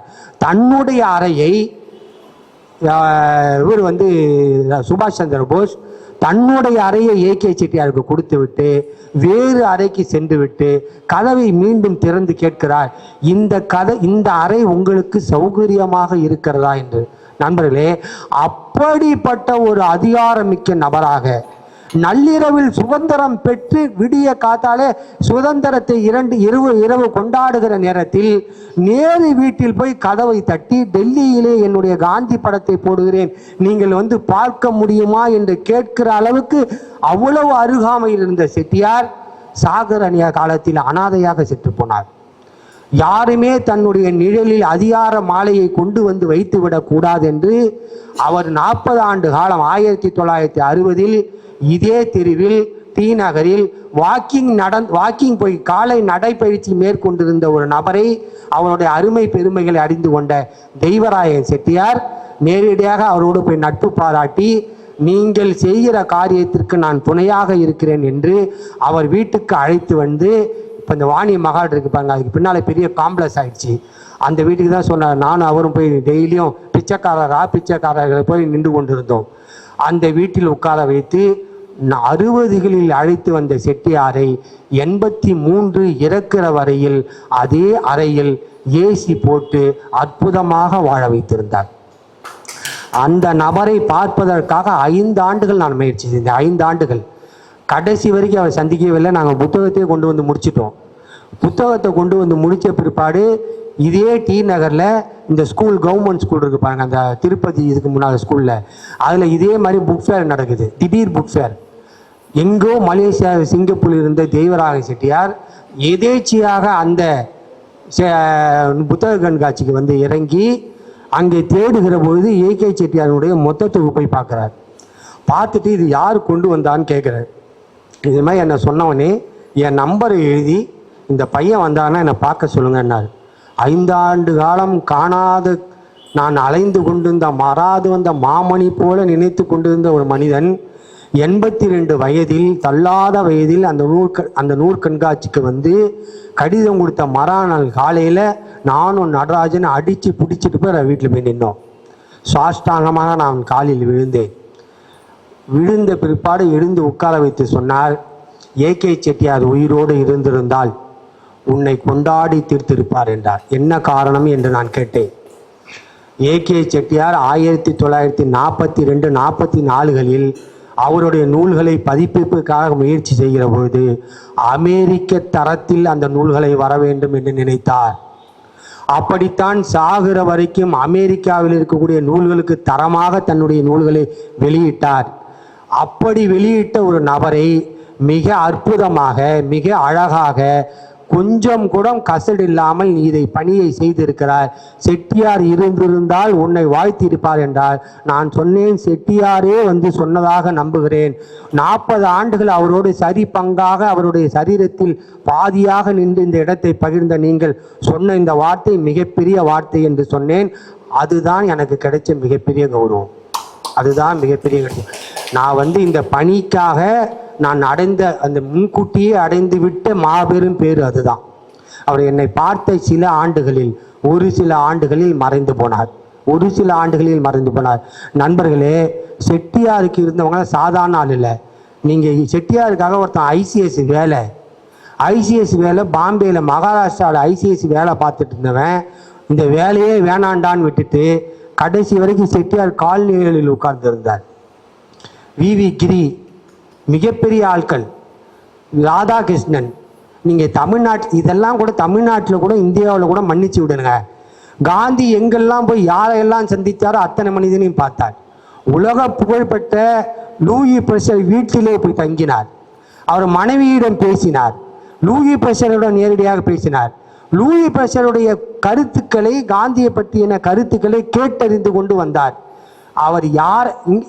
இது நோக்குச்சின், ஜப்பான்ல நோக்குச்சின்னு ஒரு ஆள் பாரதி எழுதியிருக்கிறான். நோக்குச்சியை பற்றி பாரதி எழுதியிருக்கிறான். அந்த நோக்குச்சியை தமிழ்நாட்டிலிருந்து ஒருவன் போய் அறையில் கதவை தட்டி அவரை எழுப்பி ஒருவன் தமிழ்நாட்டிலிருந்து ஒருத்தவன் சந்தித்தான், இந்தியாவிலிருந்து ஒரு சந்தித்தான். அதற்கு ஒரு பதிவு சாட்சியாக இருக்கிறது தான் செட்டியார் தான். நோக்குச்சி அங்கே வந்து எனக்கு தெரிஞ்சு ஹைக்கூ கவிதையை பற்றி பாரதி எழுதுறான். அந்த ஹைக்கூங்கிற கவிதையினுடைய வடிவம் எவ்வளவு சிறந்த வடிவம் எழுதுறான்.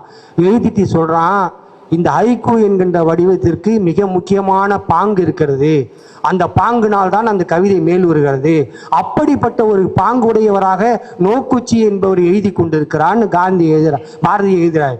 பாரதி எழுதி 50, 60, 40 ஆண்டுகள் கழித்து ஏகே செட்டியார் போய் சந்திக்க, வாழ்நாளில் அந்த மனிதன் அடைந்த மிகப்பெரிய இடத்தை போல இந்த உலகத்தில் ஒரு நபரும் பெற முடியாது. எந்த பத்திரிகையாலும் பார்க்க முடியாது. ஒரு இன்டர்நேஷ்னல் பத்திரிக்கையாளர். என்னுடைய பைத்தியம் என்னன்னா, அவரும் பத்திரிக்கையாளர், நானும் அவரும் ஒரே ஜாதி. நானும் பத்திரிக்கையாளர், அவரும் பத்திரிக்கையாளர். ஒரு பத்திரிகையின் பால் எனக்கு எழுதுவதற்கும் ஒரு சொல்லை பயன்படுத்துவதற்கும் அதை எப்படி முறையாக சொல்வது என்பதற்கும் ஒரு ஆவண பசியை எப்படி ஒரு மனிதன் கடைபிடிக்க வேண்டும் என்பதற்கும் எனக்கு மறைமுகமாக இருந்து எனக்கு ஆத்ம ஜோதியாக வழிகாட்டியவன் ஏகே செட்டியார். அவரால் தான் இந்த பாடங்களை நான் கற்றேன். இதில் நான் சொல்ல வர்றது என்னன்னு கேட்டிங்கன்னா, செட்டியாருக்காகத்தான் இந்த பணியை ஒழிய எனக்காக அல்ல. இதை ரொம்ப அடிக்கோடிட்டு நான் திரும்ப திரும்ப சொல்கிறேன். செட்டியார் என்கின்ற மனிதன் இந்த உலகத்தில், இந்த தமிழ்நாட்டில் அல்லது உலக அளவில் எனக்கு தெரிஞ்சு இந்த செட்டியார் புத்தகம் வந்த பிற்பாடு என்னை பிரான்ஸ்லேருந்து ஒரு பொண்ணு பார்க்க வந்தது. அது கூட என் முகநூலில் போட்டேன். பிரான்ஸ்லேருந்து ஒரு பொண்ணு என்னை சந்திப்பதற்காகவே வந்தது. அதனுடைய திட்டம் என்னவென்றால், அது அங்கே இருக்கக்கூடிய மாப்பாசானையும் தமிழ்நாட்டில் இருக்கக்கூடிய ஏகே செட்டியாரையும் ஒன்றாக இணைத்து பிஹெச்டி பண்ணுது அந்த பொண்ணு. அந்த பொண்ணு பிஹெச்டி பண்ணும்போது என்னோட நூலை தேர்ந்தெடுத்து அந்த பொண்ணை வாங்கிக்கிட்டு இந்த ஆத்தர் யாருன்னு தேடி போய் பார்க்கணுன்னு என்னை வந்து கூப்பிட்டு வந்தது. நான் சொன்னேன், என் வீட்டுக்கெல்லாம் உன்னை கூப்பிட்டு போய் பெரிய உபச்சாரம் பண்ண முடியாது, பெரிய ஹோட்டலில் உட்காந்து சந்திக்க முடியாது, நீங்கள் வெளிநாட்டிலேருந்து வரீங்க, என்னால் அதிகபட்சமாக ரயில் அடியில் தான் உட்காந்து உங்கள்கிட்ட பேச முடியும்னு சொன்னேன். அந்த பொண்ணு ஒன்றும் பிரச்சனை இல்லை சார், நீங்கள் வாங்கினது. நானும் அதுவும் 10 ரூபா பிளாட்ஃபார்மில் டிக்கெட் வாங்கி கொண்டு 6 மணி நேரம் பிளாட்ஃபாரத்தில் உட்காந்து பேசி கொண்டு வந்தோம். 6 மணி நேரம் உட்காந்து பேசி கொண்டு வந்தோம். அதற்கு என்ன காரணம் என்றால், செட்டியாருடைய இந்த நூலை கொண்டு வரும்போது நான் ஒரு முடிவு செய்தேன். இந்த நூல் அதனுடைய அர்த்தப்பாடில், அதனுடைய புகழில் அது வெளிச்சம் பெற வேண்டும். ஒருபோதும் அதில் என் நிழல் படிந்து அது மேல் போய் என் சாயல் உட்கார்ந்து என்னால் அந்த நூல் பெரிய இடத்துக்கு போய் சேரக்கூடாது என்று நானும் நடராஜனும் உளமாற எடுத்த முடிவு அதை எடுத்தோம். அதுவே வெற்றி பெற்றது. செட்டியாரை அறிந்தவர்கள் 80 வயசு ஆள், திருப்பூர்லேருந்து அவர் இருக்காராம தெரியல, 80 வயசு ஆள் சேட்டு, அவர் ஜைன மதத்தை சார்ந்தவர். என் வீட்டில் செட்டியார் எத்தனை வருஷமாக வந்து தங்கினாரு, நான் எப்போ அவளை சின்ன வயசில் இருந்தேன், அதெல்லாம் 80 வயசு 82 வயசில் என்கிட்ட ஒருத்தர் பகிர்ந்து கொண்டார். தெய்வராம செட்டியாரை சந்தித்து அவரை நான் ஒரு பெரிய பேட்டி எடுத்தேன். அவருக்குமான இவருக்குமான உறவுகள் எல்லாம். நான் செட்டியாரிடமிருந்து ஒரு கற்ற பாடம் என்னவென்றால், இந்த உலகத்தில் நீ ஒரு அற்ப பிறவி, உனக்கு ஒரு பணி இருக்கிறது. அந்த பணியை நீ செய்தால் அந்த பணி இந்த மக்களுக்கு பயன்படும். மனித ஜாதி என்பது இன்னொரு மனிதனுக்கு உபகாரம் செய்வதும் அவனுக்கு உதவியாக இருப்பது மட்டும்தான். உனக்கு இந்த இடத்தில் வேறு எந்த இடமும் அல்ல. சுவடுபடாமல் இந்த பூமியை விட்டு நீ விலகுவதற்கு எவ்வளவு பிரயத்தனம் பண்ண முடியுமோ அவ்வளவு பிரயத்தனம் பண்ணுங்கள் என்றால் அதைத்தான் நான் கற்றுக்கொண்டிருக்கிறேன். ஏன்னா 1982 இறக்கிற பொழுது தெய்வராஜ செட்டியாரை அழைத்து ஏகே செட்டியார் சொன்ன ஒரு வரி, நான் உயிர் நீத்து விடுவேன், என் உயிர் கலந்து போய்விடும் என்று நம்புகிறேன். ஆகவே யாராவது பெரிய தலைகள் வருவார்கள், அரசியல்வாதிகள் வருவார்கள் என்று என்னுடைய சடலத்தை காக்க வைத்து விடாதீர்கள். அறையில் கொண்டு வந்து வைத்த அரை மணி நேரத்தில் உடனடியாக திருவொற்றூரில் இருக்கின்ற மயானத்தில் கொண்டு போய் என்னை எரித்து சாம்பலாக்கி விடுங்கள் என்று அவர் கேட்டார். அதே போல மாபெரும் தலைவர்கள் எல்லாம் காத்து கொண்டிருந்த போதும் செய்தியே சொல்லாமல் மறைமுகமாக ரகசியமாக வேகமாக செட்டியாரை கொண்டு போய் அந்த பணி நிறைவேற்றப்பட்டது. இது கற்பனையாக நான் சொல்லவில்லை, தெய்வராக செட்டியார் என்னிடம் சொன்ன தகவல். ஆக செட்டியாருடைய எளிமை என்பது நீங்கள் நினைத்து பாருங்கள். உயர் ரக வகுப்பிலே மேலே பயணித்தவன், ஒரு உயர் ரக வகுப்பிலே மிகப்பெரிய இடங்களில் தங்கியவன், இந்தியாவில் அல்ல உலகம் முழுவதும் இருக்கக்கூடிய மிகப்பெரிய ஆளுகளோடு நேரடி பரிவர்த்தனை கண்டு கொண்டவன். அவனை பற்றி காணாசு ஒரு 4 வரி எழுதுகிறார். செட்டியார் அவர் 10-15 முறை நான் பார்த்திருக்கிறேன். ஆனால் நான் பார்க்கிற பொழுதெல்லாம் அவர் வெள்ளை வேட்டியும் வெள்ளை சட்டையும் அந்த சலவை குறையாமல் அவ்வளவு அழகாக இஸ்திரி போட்டு அணிந்திருப்பார். ஆனால் அந்த சட்டையில் சில பொத்தல்கள் இருக்கும் என்று எழுதியிருந்தார்.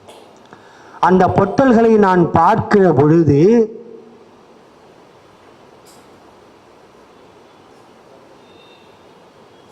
ஒருவேளை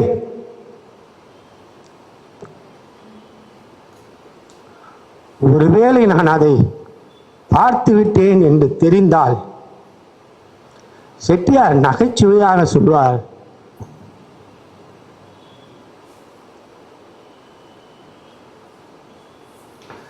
புதிய சட்டை வாங்குவதற்கான சந்தர்ப்பம் வந்துவிட்டது என்று சொல்வார். அப்படி என்று சொல்லி எழுதியிருந்தார்.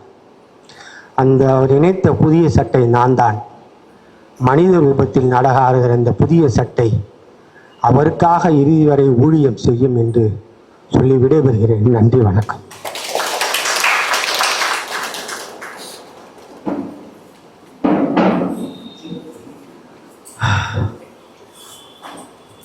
ஒரு பாட்டில் தேன் காந்தினா 1 ஸ்பூன் தேன் செட்டியார். சுவையில் ரெண்டுமே கொஞ்சமும் குறையில்லாதது, தரத்திலையும் சரி. எப்படி அவர் தலைவனை எப்படி படமாக எடுத்தாரோ, அந்த கதாநாயகன் எவ்வளவு வீரியமாக எவ்வளவு ஒரு தியாக வாழ்க்கையை வாழ்ந்தாரோ அதே அளவுக்கு சமமாக அவருடைய அந்த கடைசி தொண்டான நம்ம நிறைய பேருக்கு பல பேருக்கு தெரியாது. எனக்கு ரொம்ப வருஷம் கழிச்சு தான் செட்டியாரை பற்றி தெரியும். அந்த மனிதனுடைய வீரியமும் அதே காந்தி அளவுக்கு இருந்திருக்கு. அவரை பற்றி நம்ம கடற்கரை அவர்கள் பேசினது ரொம்ப உணர்வுபூர்வமாக இருந்தது. இன்னைக்கு காந்தியை பற்றி அந்த படத்தின் மூலமாக தெரிஞ்சுக்கிட்டோம். அவருடைய அருமை தொண்டரான செட்டியாரை பற்றி இவருடைய உரையின் மூலமாக தெரிஞ்சுக்கிட்டோம். இன்னும் நிறைய இருக்குது அவருக்கு சொல்கிறதுக்கு. நேரம் குறைவாக இருக்குன்னு பார்த்துக்கிட்டே பேசிக்கிட்டு இருந்தார். அதனால் பல விஷயங்களை அவர் சுருக்கிட்டார். ஒரு 2 மாதத்துக்கு முன்னாடி நினைக்கிறேன், ரோஜா முத்தையா நூலகத்தில் ஒரு மிகப்பெரிய ஒரு விரிவான ஒரு உரை செட்டியாரை பற்றி நிகழ்த்தினார். அதில் இன்னும் பல கூடுதலான தகவல்கள், ரொம்ப அரிய தகவல்கள் இருந்தது. அந்த காணொலி இன்னும் நம்ம யூடியூப்ல இருக்கு. நீங்கள் அதை போய் பார்த்தீங்கன்னா செட்டியாரின் அருமை இன்னும் நிறைய விளங்கும். அவர் எவ்வளோ பெரிய ஸ்காலர், எவ்வளோ பெரிய பல்துறை அறிஞர் அப்படிங்கிறதெல்லாம் அந்த உரையில் அவர் பேசியிருப்பார். எல்லாம் இருந்தும் எதுவும் இல்லாத மாதிரி இருக்கிறது இல்லை, அது ரொம்ப கஷ்டமான காரியம். அதை செட்டியார் மிகச்சரியா வாழ்ந்து உதாரண புருஷரா இருந்துட்டு போயிருக்காரு. வாழ்க்கைனா என்ன, நம்ம நிறைய பேர் சில நேரங்கள்ல ரொம்ப எளிமையா வாழ்ந்தவங்களை பத்தி நினைச்சா வாழ தெரியாதவன், இல்ல வாழ்க்கையில அவர் ரொம்ப ஏழையா இருந்துட்டாரு. ஆக்சுவலி வாழ்க்கைனா என்னங்கிற விளக்கம் நான் கடற்கரையிட்ட பேசும்போது அதை சொன்னேன். வாழ்க்கைக்கு ஒரு விளக்கம், எப்படி வாழணுங்கிறதுக்கு ஒரு விளக்கத்தை அவர் வாழ்க்கையின் மூலமா கொடுத்துட்டு போயிருக்காரு செட்டியார். சொத்து சேர்க்கிறதோ, பெரிய பெரிய உடைமைகளை சேர்த்துக்கிறதோ, நிறைய பொருட்களோட சேர்ந்து வாழறதோ இல்லை. வாழ்க்கையை எப்படி முழுமையா வாழறது அப்படிங்கிறது காந்தியும் அதே அளவுக்கு கொஞ்சமும் குறையாம செட்டியாரும் இருந்து சொல்லிட்டு போயிருக்காங்க. அவங்க அந்த அந்த உரையில இன்னைக்கு கடற்கரை அவர்களுக்கு நம்ம எல்லார் சார்பாகவும் நன்றியை தெரிவிச்சுக்கிறேன். அடுத்து நன்றி உரை சொல்ல சிவலிங்கம் சாரை கூப்பிட போறேன். இவர் நம்ம கடற்கரை பேசும்போது படம் ஆங்கிலத்தில் நம்ம பார்க்கணும், ஆங்கிலத்தில் பார்க்கும்போது ஒரு அந்த ஹாலிவுட் தரம் நமக்கு தெரியும் அப்படின்னு சொல்லுவாங்க. ஆங்கில வடிவம் தான் நமக்கு முதல்ல கிடைச்சது. அவர் ஒரிஜினலாக எடுத்து தமிழ் வடிவம், அதுக்கு பிறகு அதுக்கு ஆங்கில டப்பிங் கொடுத்து அமெரிக்காவில் ரிலீஸ் பண்ணணும் போது இங்கிலீஷ் டப்பிங்லாம் பண்ணினாரு, அங்கேயே ஸ்டுடியோவில் கொண்டு போய் பண்ணினது. அது அந்த வடிவம் தான் நமக்கு. ரொம்ப வருஷத்துக்கு அப்புறம் இவர் சலபதி ஒரு நூல் எழுதுறாரு, இந்த படம் கிடைக்கவே இல்லைன்னு. அப்படி அந்த அவருடைய அண்ணல் அடிச்ச ஒட்டில் புத்தகத்தை மறுபதிப்பு சலபதி கொண்டு வராரு. அந்த புத்தகத்தை படிச்சு பார்த்தோம்னா தெரியும், அந்த புத்தகம் எவ்வளவு சிறிய நூல், ஆனால் ரொம்ப கனமான நூல். படிச்சு பார்க்கணும், அந்த படத்தோட மேக்கிங் தெரியும். செட்டியாரோட அருமை தெரியும், காந்தியின் அருமை தெரியும், காந்தியோட இருந்தவர்கள் அருமை தெரியும், அந்த படத்தோட அருமை தெரியும். எல்லாரும் படிக்க வேண்டிய ஒரு நூல் அண்ணல் அடிச்சுவட்டில் ஏ.கே. செட்டியார் எழுதுனது. அதுக்கு பிறகு அண்ணாமலை சார் சொல்லி சொல்லி பெருமைப்படுற விஷயம், செட்டியார் எப்படி அவருடைய நூல்கள் இவரோட கண்ணுக்கு பட்டுச்சோ, அந்த செட்டியாருடைய காந்தி பற்றிய அந்த ஆவணங்கள் எங்க போனாலும் அண்ணாமலை சார் கண்ணில் பற்றும். அது மதுரை மியூசியமா இருக்கட்டும் சரி, டெல்லி மியூசியமா இருக்கட்டும் சரி, அது இன்னமும் அவர் முன்னாடி அது வந்து அப்படி தன்னை வெளிப்படுத்திக்கிற மாதிரி, இதை பாரு நான் இங்கே தான் இருக்கேன் அப்படிங்கிற மாதிரி வெளிப்படுத்திக்கிட்டது அந்த ஆவணம். அந்த ஆவணம் ஆங்கிலத்தில் தான் முதல்ல கிடைச்சிது. பின்னாடி நம்ம எல்லாரும் தமிழ் மக்களுக்கு கொண்டு போய் சேர்க்கணும்னு, திரும்பவும் நம்ம அதை தமிழுக்கு கொண்டு வரணும்னு சொல்லும்போது, இன்று நம்மோடு மறைந்த முனைவர் தேவதத்தா அவர்கள் அந்த வசனங்களை தமிழில் கொண்டு வருவதற்கு பின்னணியில் இருந்தவர். அந்த தமிழ் குரல் கொடுத்தவர் நம்முடைய சிவலிங்கம் அவர்கள். அவர் செய்த பாக்கியம் இன்னைக்கு செட்டியார் இருக்கிற வரைக்கும், அந்த படம் இருக்கிற வரைக்கும் இவரோட குரலும் இன்னைக்கு நமக்கு எல்லாருக்கும் கேட்டுட்டு இருக்கோம். நன்றி உரை வழங்க அவரை கூப்பிடுறேன்.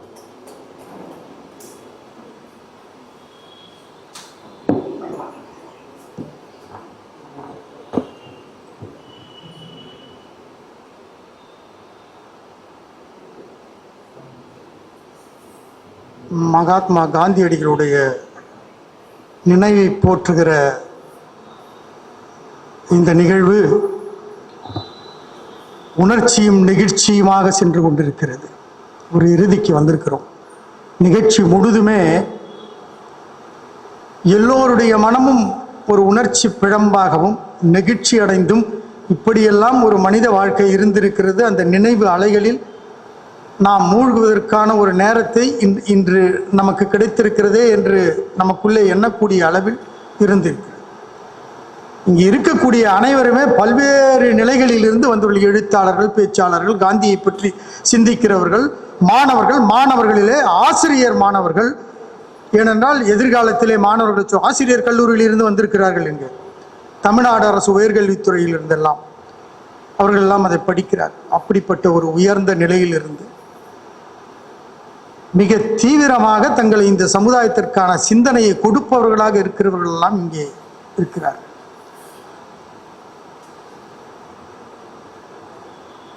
நாம் காந்தியை பற்றியும் ஏ.கே. செட்டியார் அவர்களையும் இணைத்து இது பேசுகிற ஒரு நிகழ்வாக இருக்கின்ற காரணத்தால் ஆழமாக சென்று பார்க்கின்ற பொழுது ஒரு வியப்பான ஒரு நிகழ்ச்சி. நன்றி உரை 5 நிமிடங்களுக்கு மேல் போகக்கூடாது, நிறுத்திவிடுவேன். ஒரு நிகழ்வு பாராளுமன்றத்தில் 2025 ஒரு நிகழ்வு. சகோதரர் கடற்கரை அவர்கள் பேசிய பிறகு எனக்கு இப்பொழுது சொல்ல வேண்டும் என்று தோன்றியதால் இதை சொல்லுகிறேன். பாராளுமன்றத்தில் நமது மிகுந்த மரியாதைக்குரிய பாரத பிரதமர் அவர்கள் சொல்றார், அவையிலே வெளிப்படையாக பேசப்பட்டு பதிவு செய்யப்பட்ட ஒரு விஷயம், காந்தியடிகளை யாரும் நினைவில் வைத்துக் கொண்டிருக்கவில்லை, மறந்து விட்டார்கள். அவரையெல்லாம் புத்தகங்களில் மட்டும்தான் பார்த்து கொண்டிருக்கிறார்கள் என்று சொல்லிவிட்டார். பார்த்துருப்பீர்கள். சகோதரர் சாவித்திரி கண்ணன் போன்றவர்கள்லாம் அடுத்ததே உடனே அறமினி இதழில் இந்த மாதிரி விஷயங்கள் எல்லாம் விலக்கி உடனுக்குடனே போடுறவர் அவர் சூடா.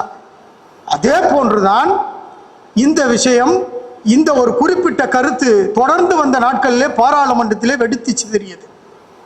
வெடித்து சிதற வேண்டும். நான் கூட அப்போது சர்வோதயத்தில் அடுத்த மாதமே எழுதுகின்ற பொழுது சொன்னேன், காந்தி ஏதோ தடுக்கி விழுந்து இறந்து விடவில்லை, சுட்டு வீழ்த்தப்பட்டார், திட்டமிட்டு சுட்டு வீழ்த்தப்பட்டார். அப்படி சுட்டு வீழ்த்தப்பட்டதை யார் சுட்டாரோ அவர் நீதிமன்றத்திலே தன்னை முழுமையாக வெளிப்படுத்திக் கொண்டு ஒப்புக்கொண்டார். எல்லாமே ஆவணமாக இன்றைக்கு இருக்கிறது. சரி, அது அந்த காலகட்டத்தில் விசாரணை நடந்த காலகட்டத்தில் விட்டு விடுவோம். பாராளுமன்றத்தில் இது வந்த பிறகு இன்றைய நிகழ்ச்சி எடுத்துக்கொள்வோம். இன்றைக்கு நீங்க பார்த்தீங்கன்னா கடற்கரை பேசி முடிக்கும் போது உணர்ச்சி பிழம்பு மாறுற. காந்தி பிறந்த பொழுதும் வாழ்ந்த பொழுதும் கொள்கைகளை நம்மோடு பரிமாறிக்கொண்டிருந்த விதைத்த பொழுதும் விதைத்தது முளைத்து எழுந்த பொழுதும் அதற்குள்ளே காந்தியத்துக்குள்ளே விழுந்து புரண்டு எழுந்து மறைந்து போனவர்கள் எத்தனையோ பேர் இருக்கிறார்கள். அவர்களிலே ஒரு சிலரைத்தான் நாம் பார்த்திருக்கிறோம். நம்முடைய வயதுக்கு சிறியவர்களுக்கு இன்னும் கூட அதெல்லாம் தெரியாது. அப்படிப்பட்ட உணர்ச்சிகளை கொண்டு வந்து இன்றைய தலைமுறையில் இப்படி உணர்ச்சி வசப்படக்கூடிய ஒரு மனிதர் இன்னும் கூட இருந்து கொண்டிருக்கிறார். ஏதோ வந்து பேசிவிட்டு போயிடலாம். ஏகே செட்டியார நான் பார்த்தேன், அவரை படித்தேன், உணர்ந்தேன் என்று. ஆனால் ஏகே செட்டியார் எப்படி காந்தியை படித்தார், உணர்ந்தார், எப்படி சந்தித்தார், எப்படி வெளிப்படுத்தினார், எப்படி ஆவணப்படமாக ஆக்கினார், இதுதான் இந்த வரிசை தொடர். வந்து வந்து வந்து வந்து வந்து 2026 ஜனவரி 30 5:10 நிகழ்ச்சி தொடங்கி 8 மணிக்கு இன்னும் நிகழ்ந்து கொண்டிருக்கிறது. இங்கே ஒரு உணர்ச்சி பிடம்பும் இங்கே நெகிழ்ச்சியும் நிறைந்து வடிந்து ஓடிக்கொண்டிருக்கிறது. காந்தி இறந்து விட்டாரா?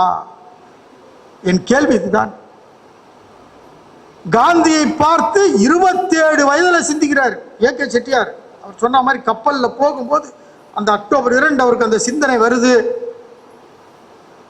ஜேம்ஸ் சைனஸ் ஹோம்ஸ் என்று சொல்லக்கூடிய ஒரு பாதிரியார் பிற்காலத்தில் பிஷப் ஆகிறாரு. காந்தியை நேரடியாக வந்து பார்க்கிறார், 2 முறை பார்க்கிறார். அமெரிக்கா வந்து தூது அனுப்புது, காந்தியை வந்துட சொல்லுங்க, எங்களை வந்து பார்க்க சொல்லுங்க, எல்லா ஏற்பாடும் செய்யறோம். பால் என்ன பால் குடிப்பாரு அதை கூட தனியா அவர் தங்கி இருக்கிற இடத்துக்கு கொடுக்குறோம், அவருக்கு இவ்வளவு பணம் கொடுக்குறோம் எல்லாம் பேசுறாங்க. எல்லாவற்றையும் காந்தி கேட்டு அவர் ஹோம்ஸ் மேல ரொம்ப மரியாதை காந்திக்கு. அவர் வந்துடுவார், அவ்வளவு தூரத்துல இருந்து வந்து பார்த்துட்டு போவார். அவர் இருந்த இடத்துல தங்கிட்டு போனவர். அப்படிப்பட்டவர் வரமாட்டேன்னு சொல்லிட்டார். அதுக்கான காரணங்கள் நிறைய இருக்குது. பின்னாடி காந்தி அதை விளக்கமாக சொல்லுகிறார். அப்போ எங்கேயோ ஒரு இடத்துல இருக்கிற அந்த ஹோம்ஸ் மேல செட்டியாருக்கு ஒரு பாசம் ஏற்படுகிறது. நேரா பார்க்கிறாரு, அந்த தேவாலயத்தில் நின்று ஹோம்ஸ் பேசுவதை பார்க்கிறார். அவர் பேசுகின்ற பொழுது அவர் தலையில குல்லா இருக்குது, காந்தி குல்லா. காந்தி குல்லா போட்டுக்கிட்டு நியூயார்க் கம்யூனிட்டி சர்ச் என்று சொல்லக்கூடிய அந்த இடத்துல ஒருத்தர் பேசுறார். அந்த இடத்த கிராஸ் பண்றாரு. அப்போ அதை கேட்கிறாரு, இப்படி ஒருத்தர் நம்ம ஊர் காந்தியை பத்தி பேசுறாரு.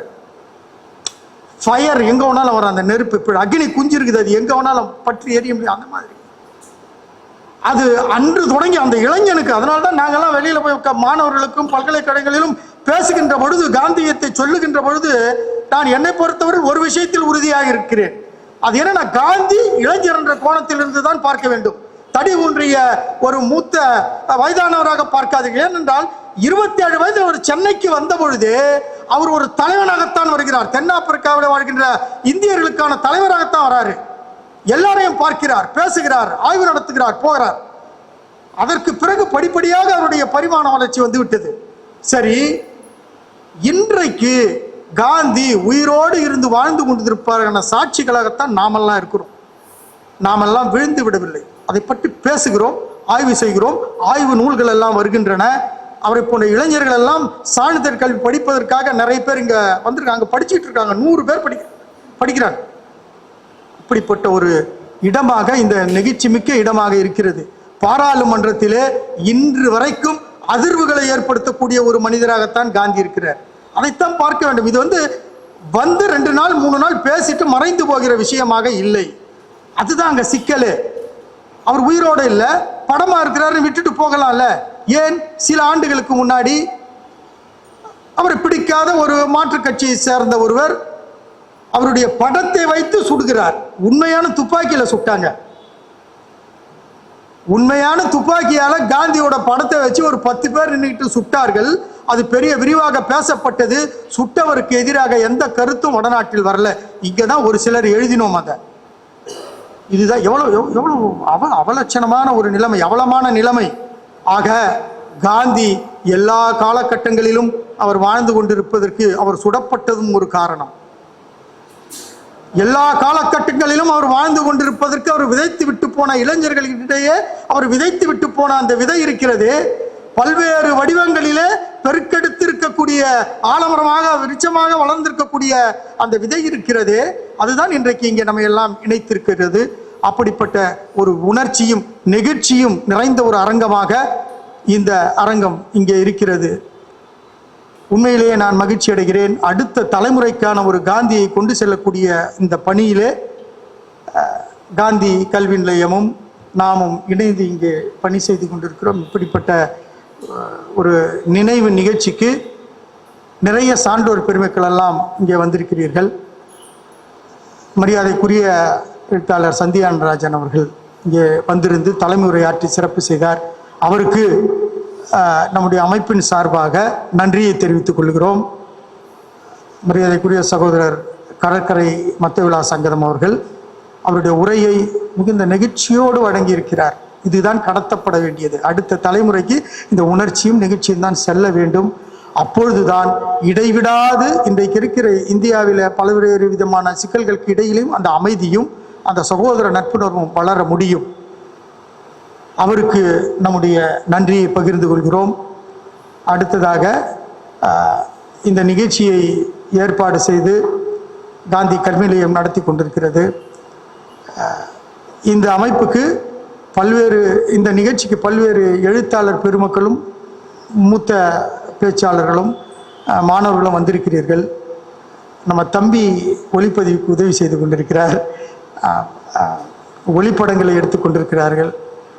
பல்வேறு பணிகளுக்கிடையே கூட தம்பி சரவணனும் வந்திருக்கிறார். ஆக எல்லோருக்கும் இந்த நிகழ்ச்சியில் கலந்து கொண்டதற்காக காந்தி நினைவு நாளில் நன்றியை தெரிவித்துக் கொண்டு விடைபெறுகிறேன். வணக்கம். கலைஞ்சு போயிட வேண்டாம். காந்தி சுடப்பட்ட நாள். ஏன் சுடப்பட்டாருங்கிறது வரலாறு. இன்னைக்கு ஒருத்தரோட வீடியோ பார்த்தோம். நம்ம சமாதியில் போய் கூட எல்லாரும் மாலை போடுறோம், சிலைக்கு மலர் தூவுறோம். காந்தினா அவர் பக்கத்தில் நூல் நூப்பாங்க, கூடவே சர்வ சமய பிரார்த்தனை எல்லாம் நடக்கும். 1947-48 கலவர பூமியில் இதை விட வேற்றுமைகளும் வெறுப்பும் வன்முறையும் பெருகி போயிருந்த தேசத்தில் மத்தியில் வழக்கமாக பாடிக்கிட்டு இருந்த ரகுபதி ராகவ ராஜாராமில் ஈஸ்வர அல்லா தேரே நாம்னு காந்தி மாற்றினார். எதிர்ப்பு வரும் தெரிஞ்சே மாற்றினார். நான் அப்படித்தான் பாடுவேன், என்னோட சேர்ந்து நீ பாடு, இதுதான் நான் சொல்ற செய்தி. நம்ம எல்லாரும் ரகுபதி ராகவ ராஜாராம் ஈஸ்வர அல்லா தேரேனாம்னு பாடலாம் வாங்க. அதை பாடி முடிச்சுட்டு இன்னைக்கு நம்ம சொல்ற செய்தி அதான், ஈஸ்வர அல்லா தேரேனாம்.